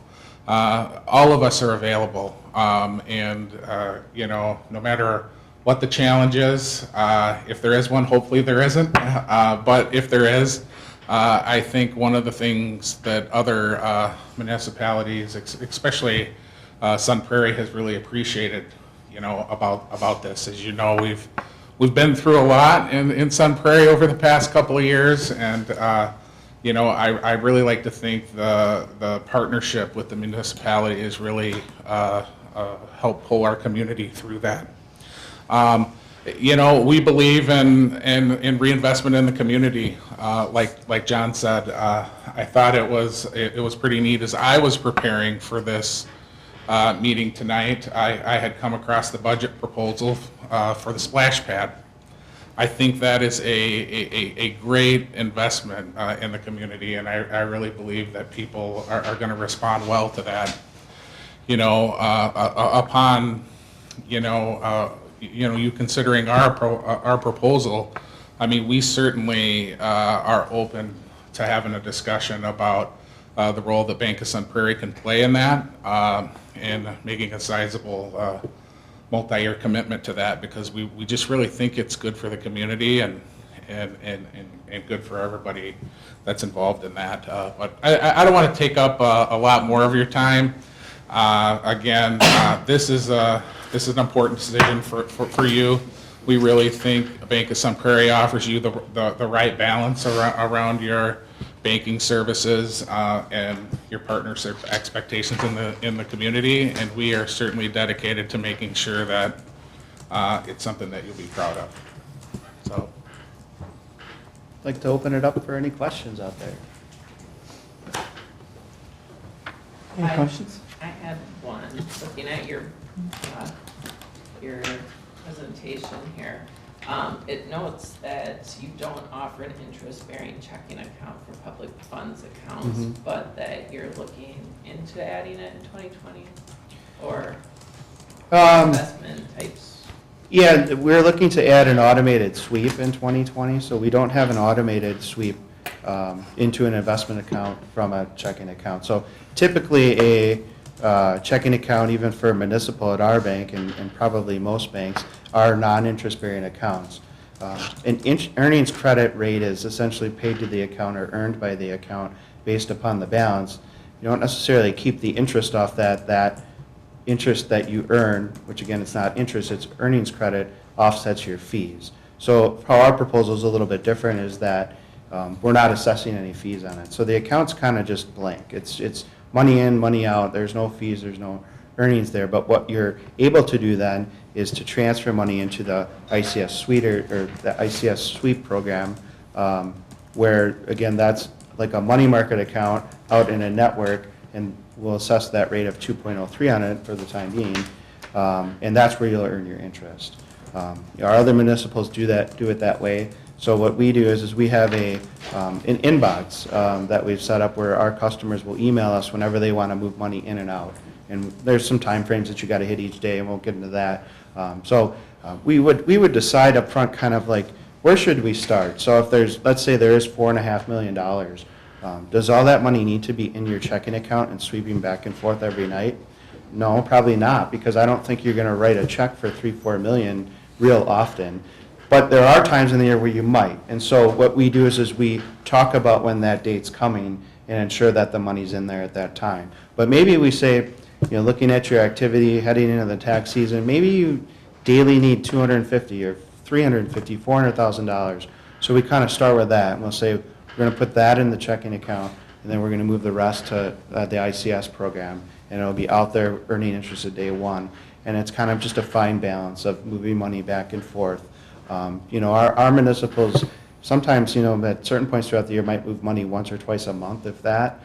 It's when you get late in the year in real estate tax season, we're moving money every day, and we're talking to you every day, whether it's by the phone or email, and finding that right balance and getting as much money into the network as possible so that you can earn that high rate. I have a quick question.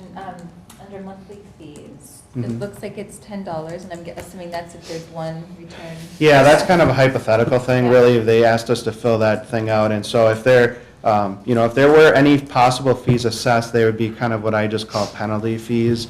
If you had an overdraft, a returned item fee is an item that comes through that somebody wrote a check and it didn't clear. Mhm. There is some cost to that, to the bank, and that probably doesn't happen very much, but that would really be the only time a fee would happen, and I would be surprised if you got that more than a couple times a year. And in the chart, it says $10 was plus E-LB. I think that's referring to the electronic lockbox earlier. So if we did bring in that product, we would have a fee for that because we would be partnering with a third party and just passing through that charge. I don't have the exact pricing for that, but it's probably less than $100 a month total to do that. But Is it based on volume? there's probably a small, less than 20 cents per check, and then a flat fee to have the service. And is the no fees just the standard way of doing business, or would that be for a certain number of years and then it would be renegotiated?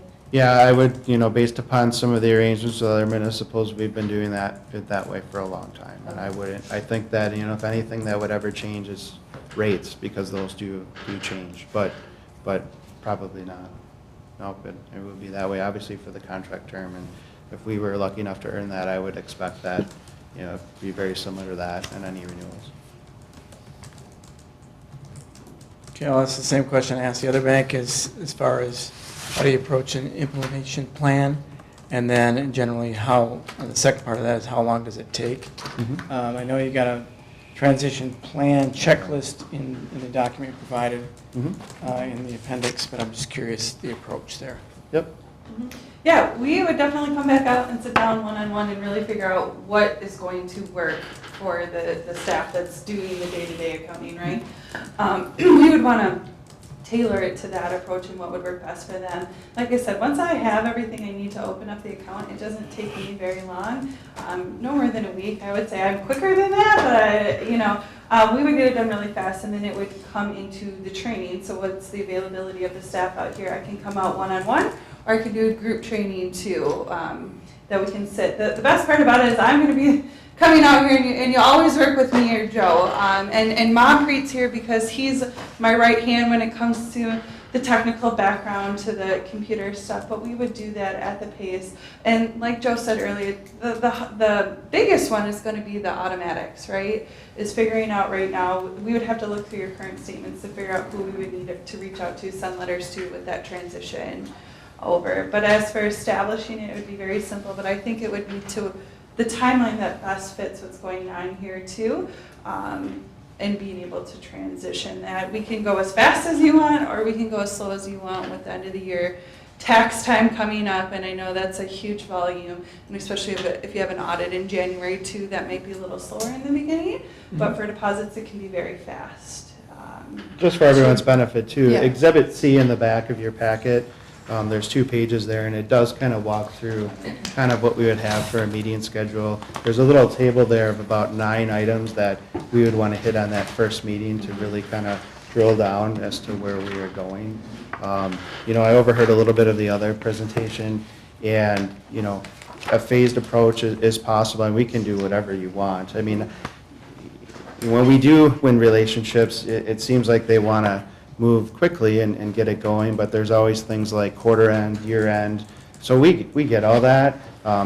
Sometimes it takes us really a year, and that's usually just because the customer has kind of fumbled some things up on their side, or they've had delays. But in all reality, it's 2 months, sometimes 3. It really comes down to you.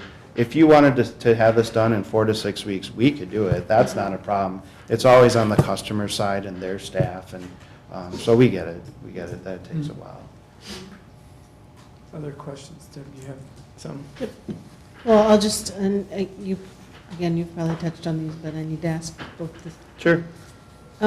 So my question about, we have 2 locations now collecting money on a regular basis, mostly checks, some cash. In your view, what would be our most efficient option, both considering time and money, to deposit these funds? Could I ask, is it 90% checks and 10% cash, something like that? I mean, is it really highly concentrated checks? Yes. Okay. And then how often do you go to the bank now with the coin and currency? Well, now that we have 2 locations, which just started this summer, they bring their checks over to us by 2. Okay. And it's all incorporated in the same deposit, and then I drop the bag off at night when I go home. And then every week and a half, I have to go pick all the bags up and bring them with the deposit slips. Okay, so every week and a half, you're picking up what again? Just the coin and currency? Just the deposit slips. Oh, just the deposit Yep. slips, okay. The deposit itself, checks and cash, right now, gets made daily. Okay, all right. So, I mean, with the majority of it being checks, I think it would make sense to have a scanner at each location, and they could scan the checks in right away. The coin and currency, is could go a bunch of different ways. We do offer a bonded courier service that could pick some of that stuff up on a scheduled basis. It's not very expensive. That could be an option. Otherwise, are they bringing the coin and currency to you every day, and then one deposit comes from here? No, we don't request any coin back. No, what I mean is from the other location. Oh, yes. So then they're concentrating that money here right now? Yep. Okay. I think, you could do it a couple different ways. You could continue to have them do that. Maybe not every day though, because most of the checks are then getting scanned in, and maybe you drill that down to once a week. Again, I don't know how much foreign currency we're talking here. There's obviously security concerns with that. But I would maybe look at cutting that down just to save, you know, a lot of this is the time cost benefit and, you know, having somebody drive here and back and forth every day to try to eliminate that as best as possible. So what will be nice too about the online banking is you have people scanning at the other location, you guys are scanning here. It's all incorporated into one, so everybody would have their own credentials to get on, but if someone else scanned at the other location, you would be able to go on and pull the report, see exactly what they scanned for your accounting purposes if you're doing reconciliation. So they wouldn't need to send something separate to you because once it scans in, all of those check images are in there and you can produce a report from it. And then you could look at that even if, let's just example, Betty scanned it over here. She wouldn't necessarily have to like take a copy of those, scan those all and make life harder. It would actually all filter into that, and we would teach you how to do the reporting. The only thing that we would have to work around is the cash portion of it, but the deposits, you could scan the deposits all throughout the day, and what's unique about our online banking is maybe you have credentials to see everything. But Sally over here, we're really busy, but we'll give her credentials to log on, not see the accounts. She can't see the balances, but she would be able to scan. And that would help speed up that process too, and then you would have access to all of those reports to see exactly what happened to reconcile what's going on too. Those scanners are quick too. They take about 150 checks a minute, so when tax season comes, you're not saying, it just goes, it's really fast. So. Does that answer it for you? It does. Okay, good. My second question was about electronic bill pay, which you said you use a third party now. But Well, if we were to do the aggregator type situation to help you, I guess my understanding of that is right now, all of us out there, well, maybe not all of us, but a lot of people are using their bank's bill pay, which, as I think was discussed a little bit earlier, sends a check at its basic form on your behalf, where they really literally print a check, put a stamp on it, and send it out.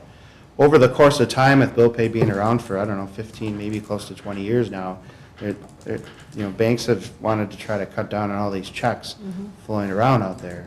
It creates a problem for you, a municipality, because you've got all these random checks coming in from bill pay, and it doesn't always provide all the information that you want, because there's not maybe your remittance slip that you want them to send in, and maybe it makes its way onto the memo of the check, maybe it doesn't. And I know that creates a bunch of extra work or things that you have to set aside.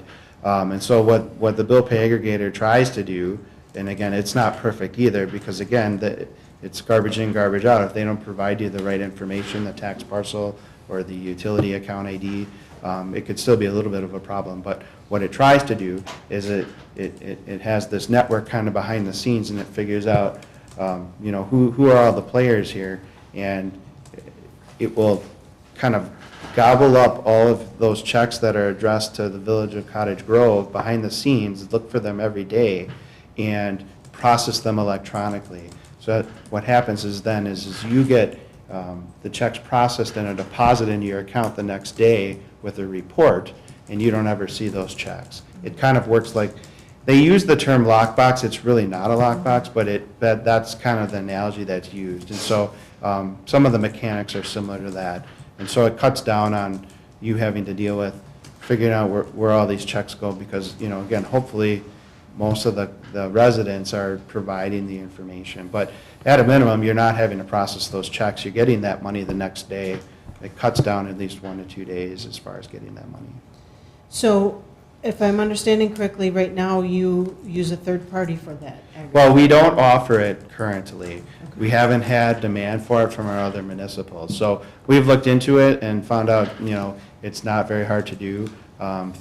We've got in our guidance from our lockbox provider, which we're not really talking about that, but again, there's some similarities there. And so it's our understanding that we could set up a relationship, with PMX, one of the largest aggregators out there, to handle this behind the scenes, and we'd have it within 30 days for you. So, I live in Sun Prairie. Okay. And I know that you have the Sun Prairie utilities. Yep. So I know that ours automatically gets withdrawn out of our checking Mhm. account, we don't even see a bill. Mhm. So that's what I'm looking for. Okay, so that's a little bit different, So, because what they're doing is ACH origination. okay, Okay, so we did talk about that in the proposal. So what you're doing is, if you were a new customer today and you sign up with them, they are actively trying to get their residents to pay through ACH, where they set up a direct debit to your checking account.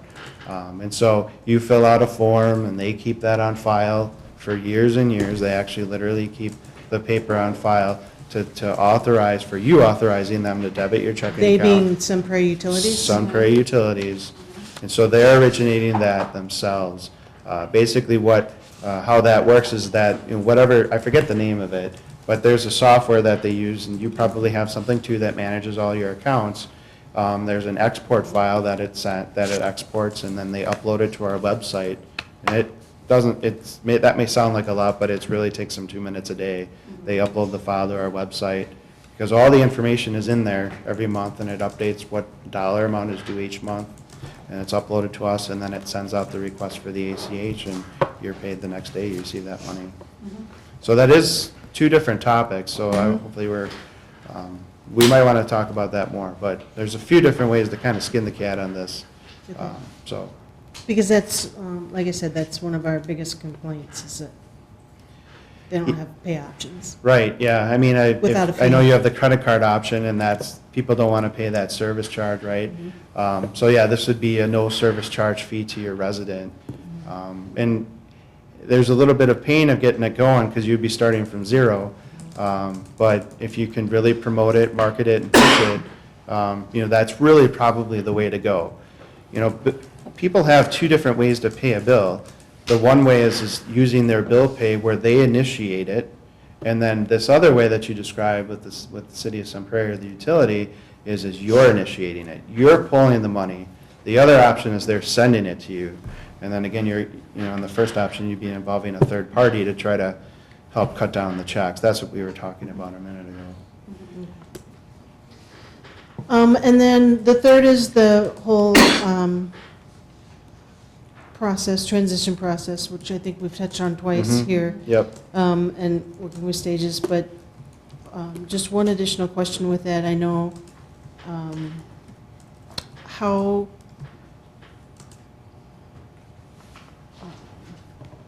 friendly is your software or your IT package, whatever you Mhm. want to call it?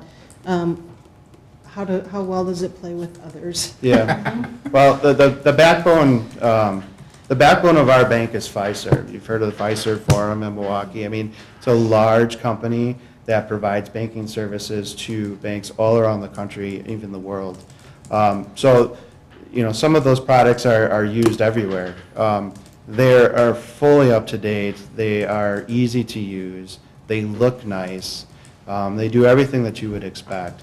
Do they play well with every possible third-party system out there? No, sometimes it doesn't, but for the most part it does. A lot of the importing and exporting nowadays is Excel, delimited files. And so that's really the standard, and if you can do that, we can do pretty much anything, and it's not real difficult.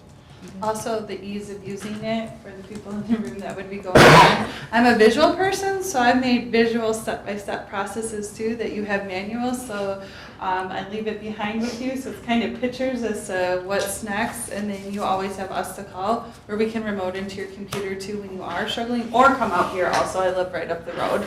Come out here and we would actually show you how to use it too. It's not show you once and then you're by yourself. We're always that hands-on approach. I think I've been to a couple of our businesses at least 10 times because employees switch and you got new people, and that's the one thing we would never want anyone to say is they set us up with this, right? And we have no idea how to use it, and it's this great tool they told us about but no one showed us, and we're always going to be there to help you. Yeah, I mean, really all these services, going back to the three questions that were pre-presented, I mean, are going to make your life easier, all of these products. And really, if you go forward with some of this stuff to try to make collecting money from your residents easier, they're going to be happy. You're going to get money quicker. It's going to cut down on delinquencies. And some of this stuff is automated, as we talked about, and so that's really going to help free up some time, hopefully in the office, for you guys to work on some other things as well. Any other questions? All right, thanks very much. Great, thank you all. We appreciate the opportunity.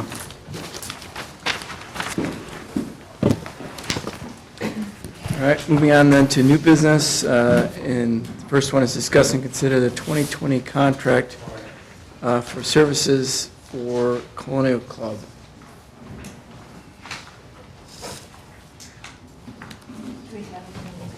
Hey Lee, do you want us to table this? Yeah, I was going to say. I'll move to table. Second. Motion and second table. Did you get that, Lisa? Okay. I think I did. Take a pick. Yep. They're not going to squabble over it. All those in favor? Aye. Anybody opposed? Anybody abstained? Motion carries. All right, the next one is then discuss and consider release of lots for Phase 1 of Quarry Ridge Estates. This is a developer agreement that you may recall we've been working on for quite a while.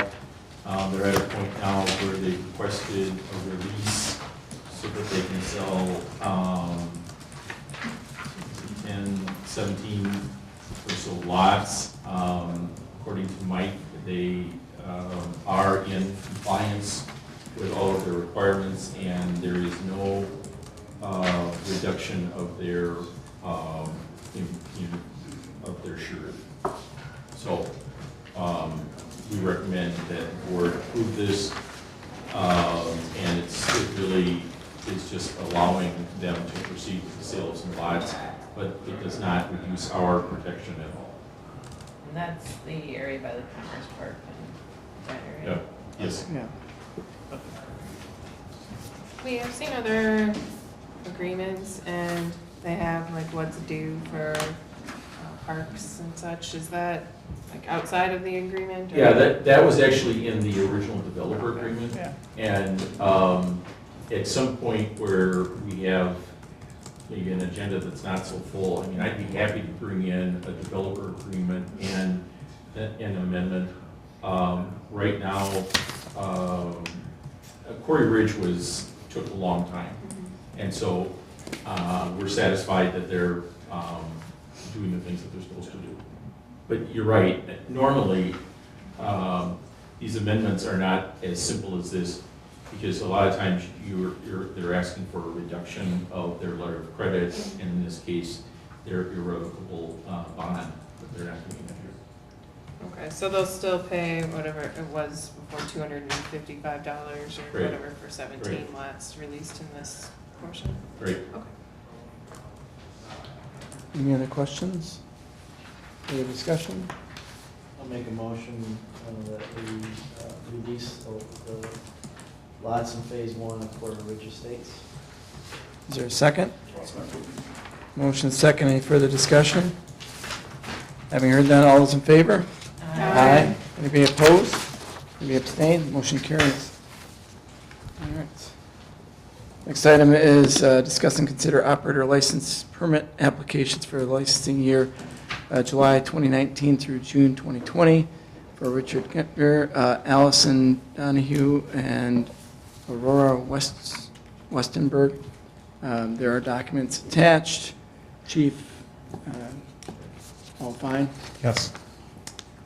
I'll make a motion to approve operator license permit applications for licensing year July 2019 to June 2020 for Richard, Allison, and Aurora. Second. Melissa beat you on that one. All right, any further discussion? I got a question with the Allisons. It shows two OWIs, and I know the last one hasn't been since 2017. And we don't have the benefit of seeing what's, they fill in, I think, the details on the backside of this operator license application. So was the first one like a decade or like 15 years before? Or we got any dates on that, Chief, at all? I don't have that with me. I can go pull it real quick if you'd like me to. Do OWIs somehow impact? Yes. Yeah. Yes. Yes. But, okay, it would have. It could nullify it. It could nullify our. Right, but the detective would have. Yeah, knows he has our the rules. criteria. Right, Yeah. yeah, he knows our rules. Right? He said in his notes that he recommended approving. John, you want? No, Okay. All right, then we have motion second to approve these licenses. Any other further discussion? Having heard none, all those in favor? Aye. Anybody opposed? Anybody abstain? Motion carries. All right, then we move on to reports for village boards, commissions, and committees. Public Relations Committee from September 17th. Public Relations Committee from September 17th.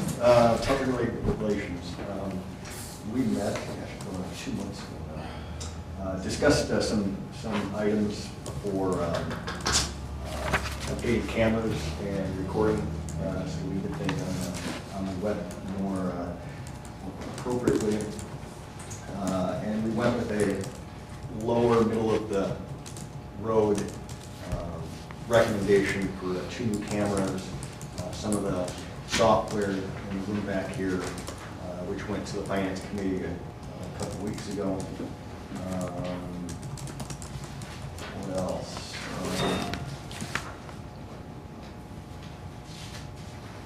That was it. All right. Next up then is Utility Commission.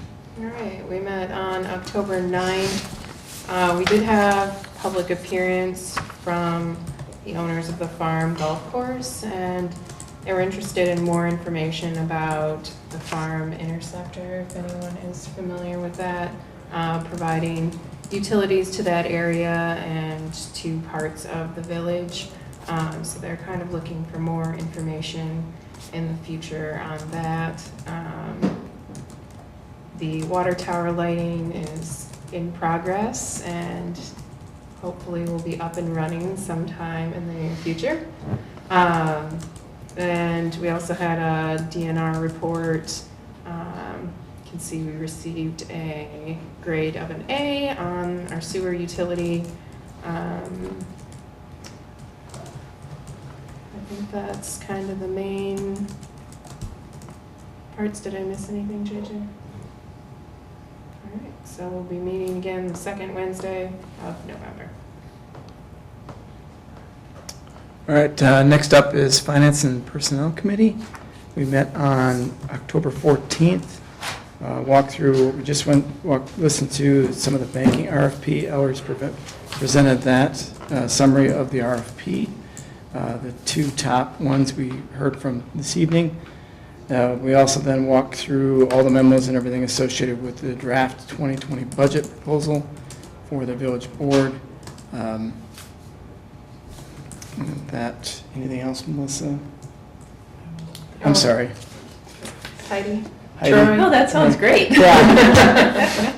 No, that sums it up. I don't know. Troy, you have anything to add? Anything to add to finance now? No. Okay.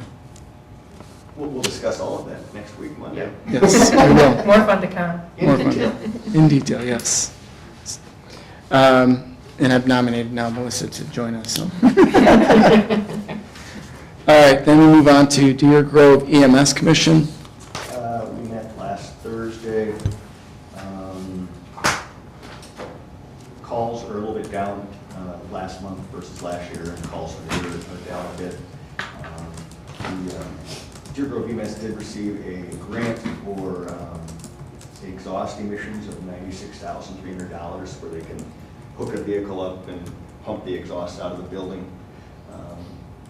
So they're going to do that.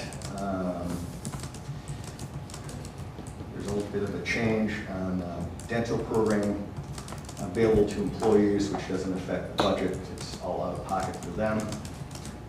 Still working on the Stoughton interfacility transports, Stoughton Hospital.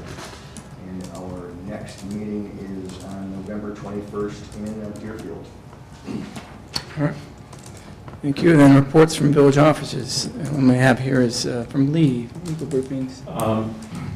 I would just mention that it's busy, real busy with developer agreements and such. So if there are things that you're requesting, now that Matt will have another person to take care of, I'm sure that he'll be reviewing those, and we'll get back to you on all of these things as quickly as possible. And as of just a few minutes ago, there's still no word. All right. All right, then we'll move on to communication, I never can say that, miscellaneous business. Consider approval of vouchers. I'll move to approve. I have just one question though, on page 7, Lee Recreation, what is that? Is that? That was some boarding place that we put in at Dublin Park, part of the ADA assessment. So it was a small transport area that a wheelchair could access the playground. Oh. So is that a second then? I will second. All right. I had a question about the leak repair at Fireman's Park water main. It wasn't leaking the whole time, was it? No, it's essentially the water service feeding the park, but 6-inch pipe bubbling up in the grass.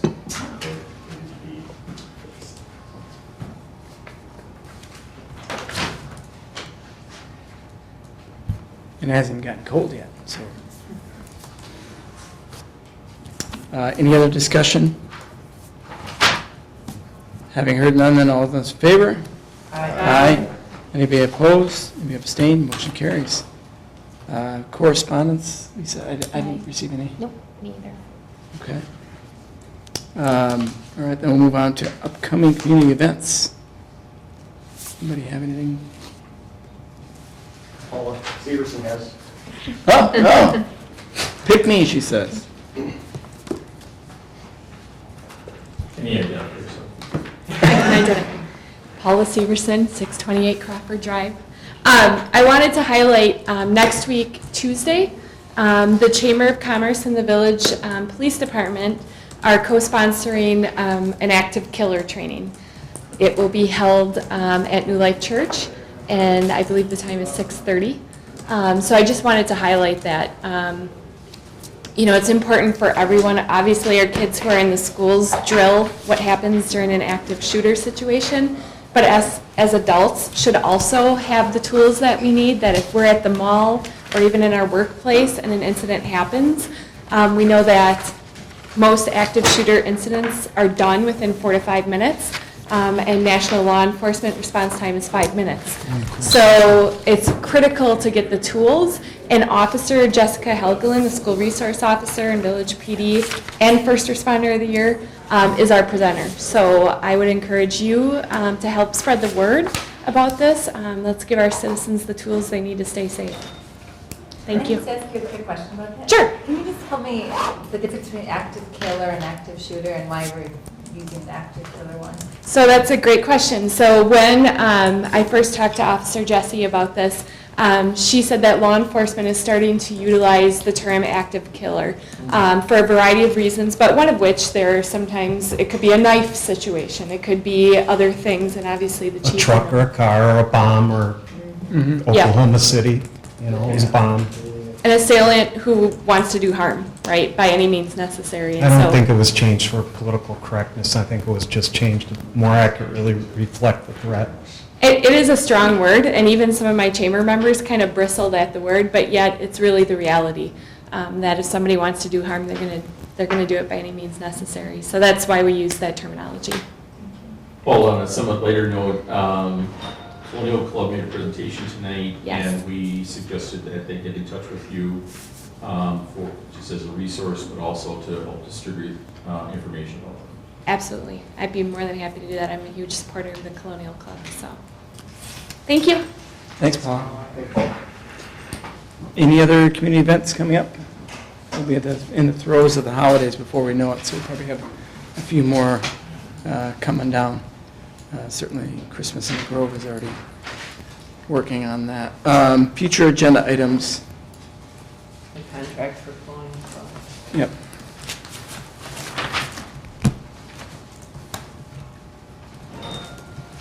Other items?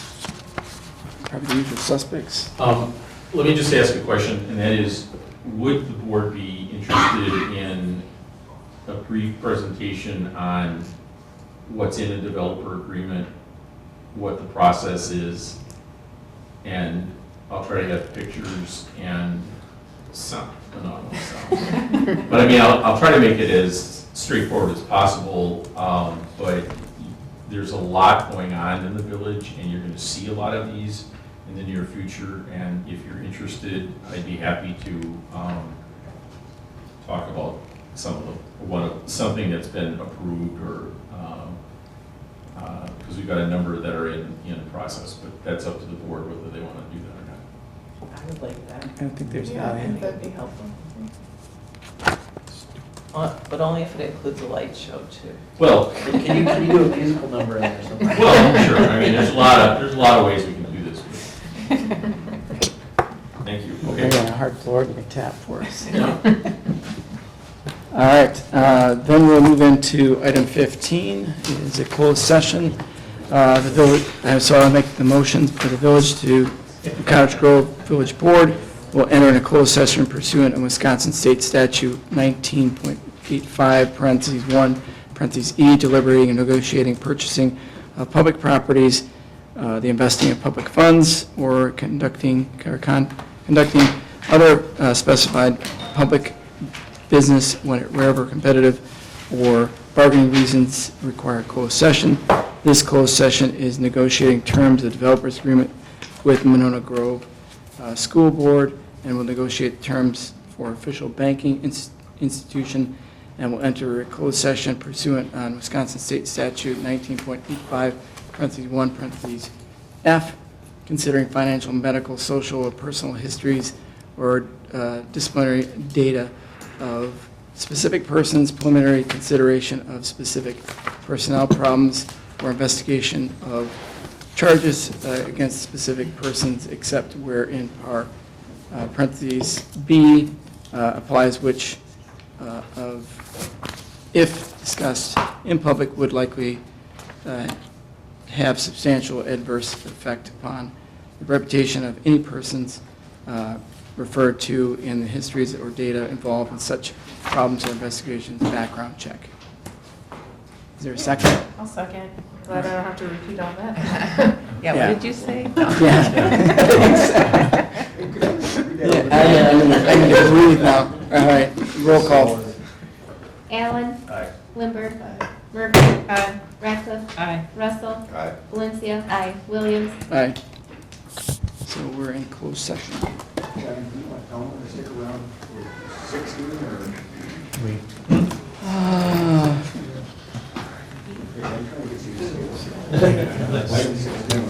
I don't know that, You need him? I don't think so. Yeah, it'll be in the minutes.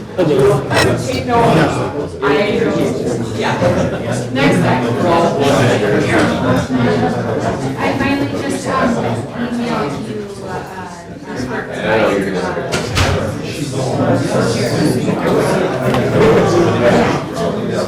Part of the fact, I thought they were going to take care of it. That's probably 4 or 5 points in a row. And then so I thought the other day, I wanted to. It seemed like they were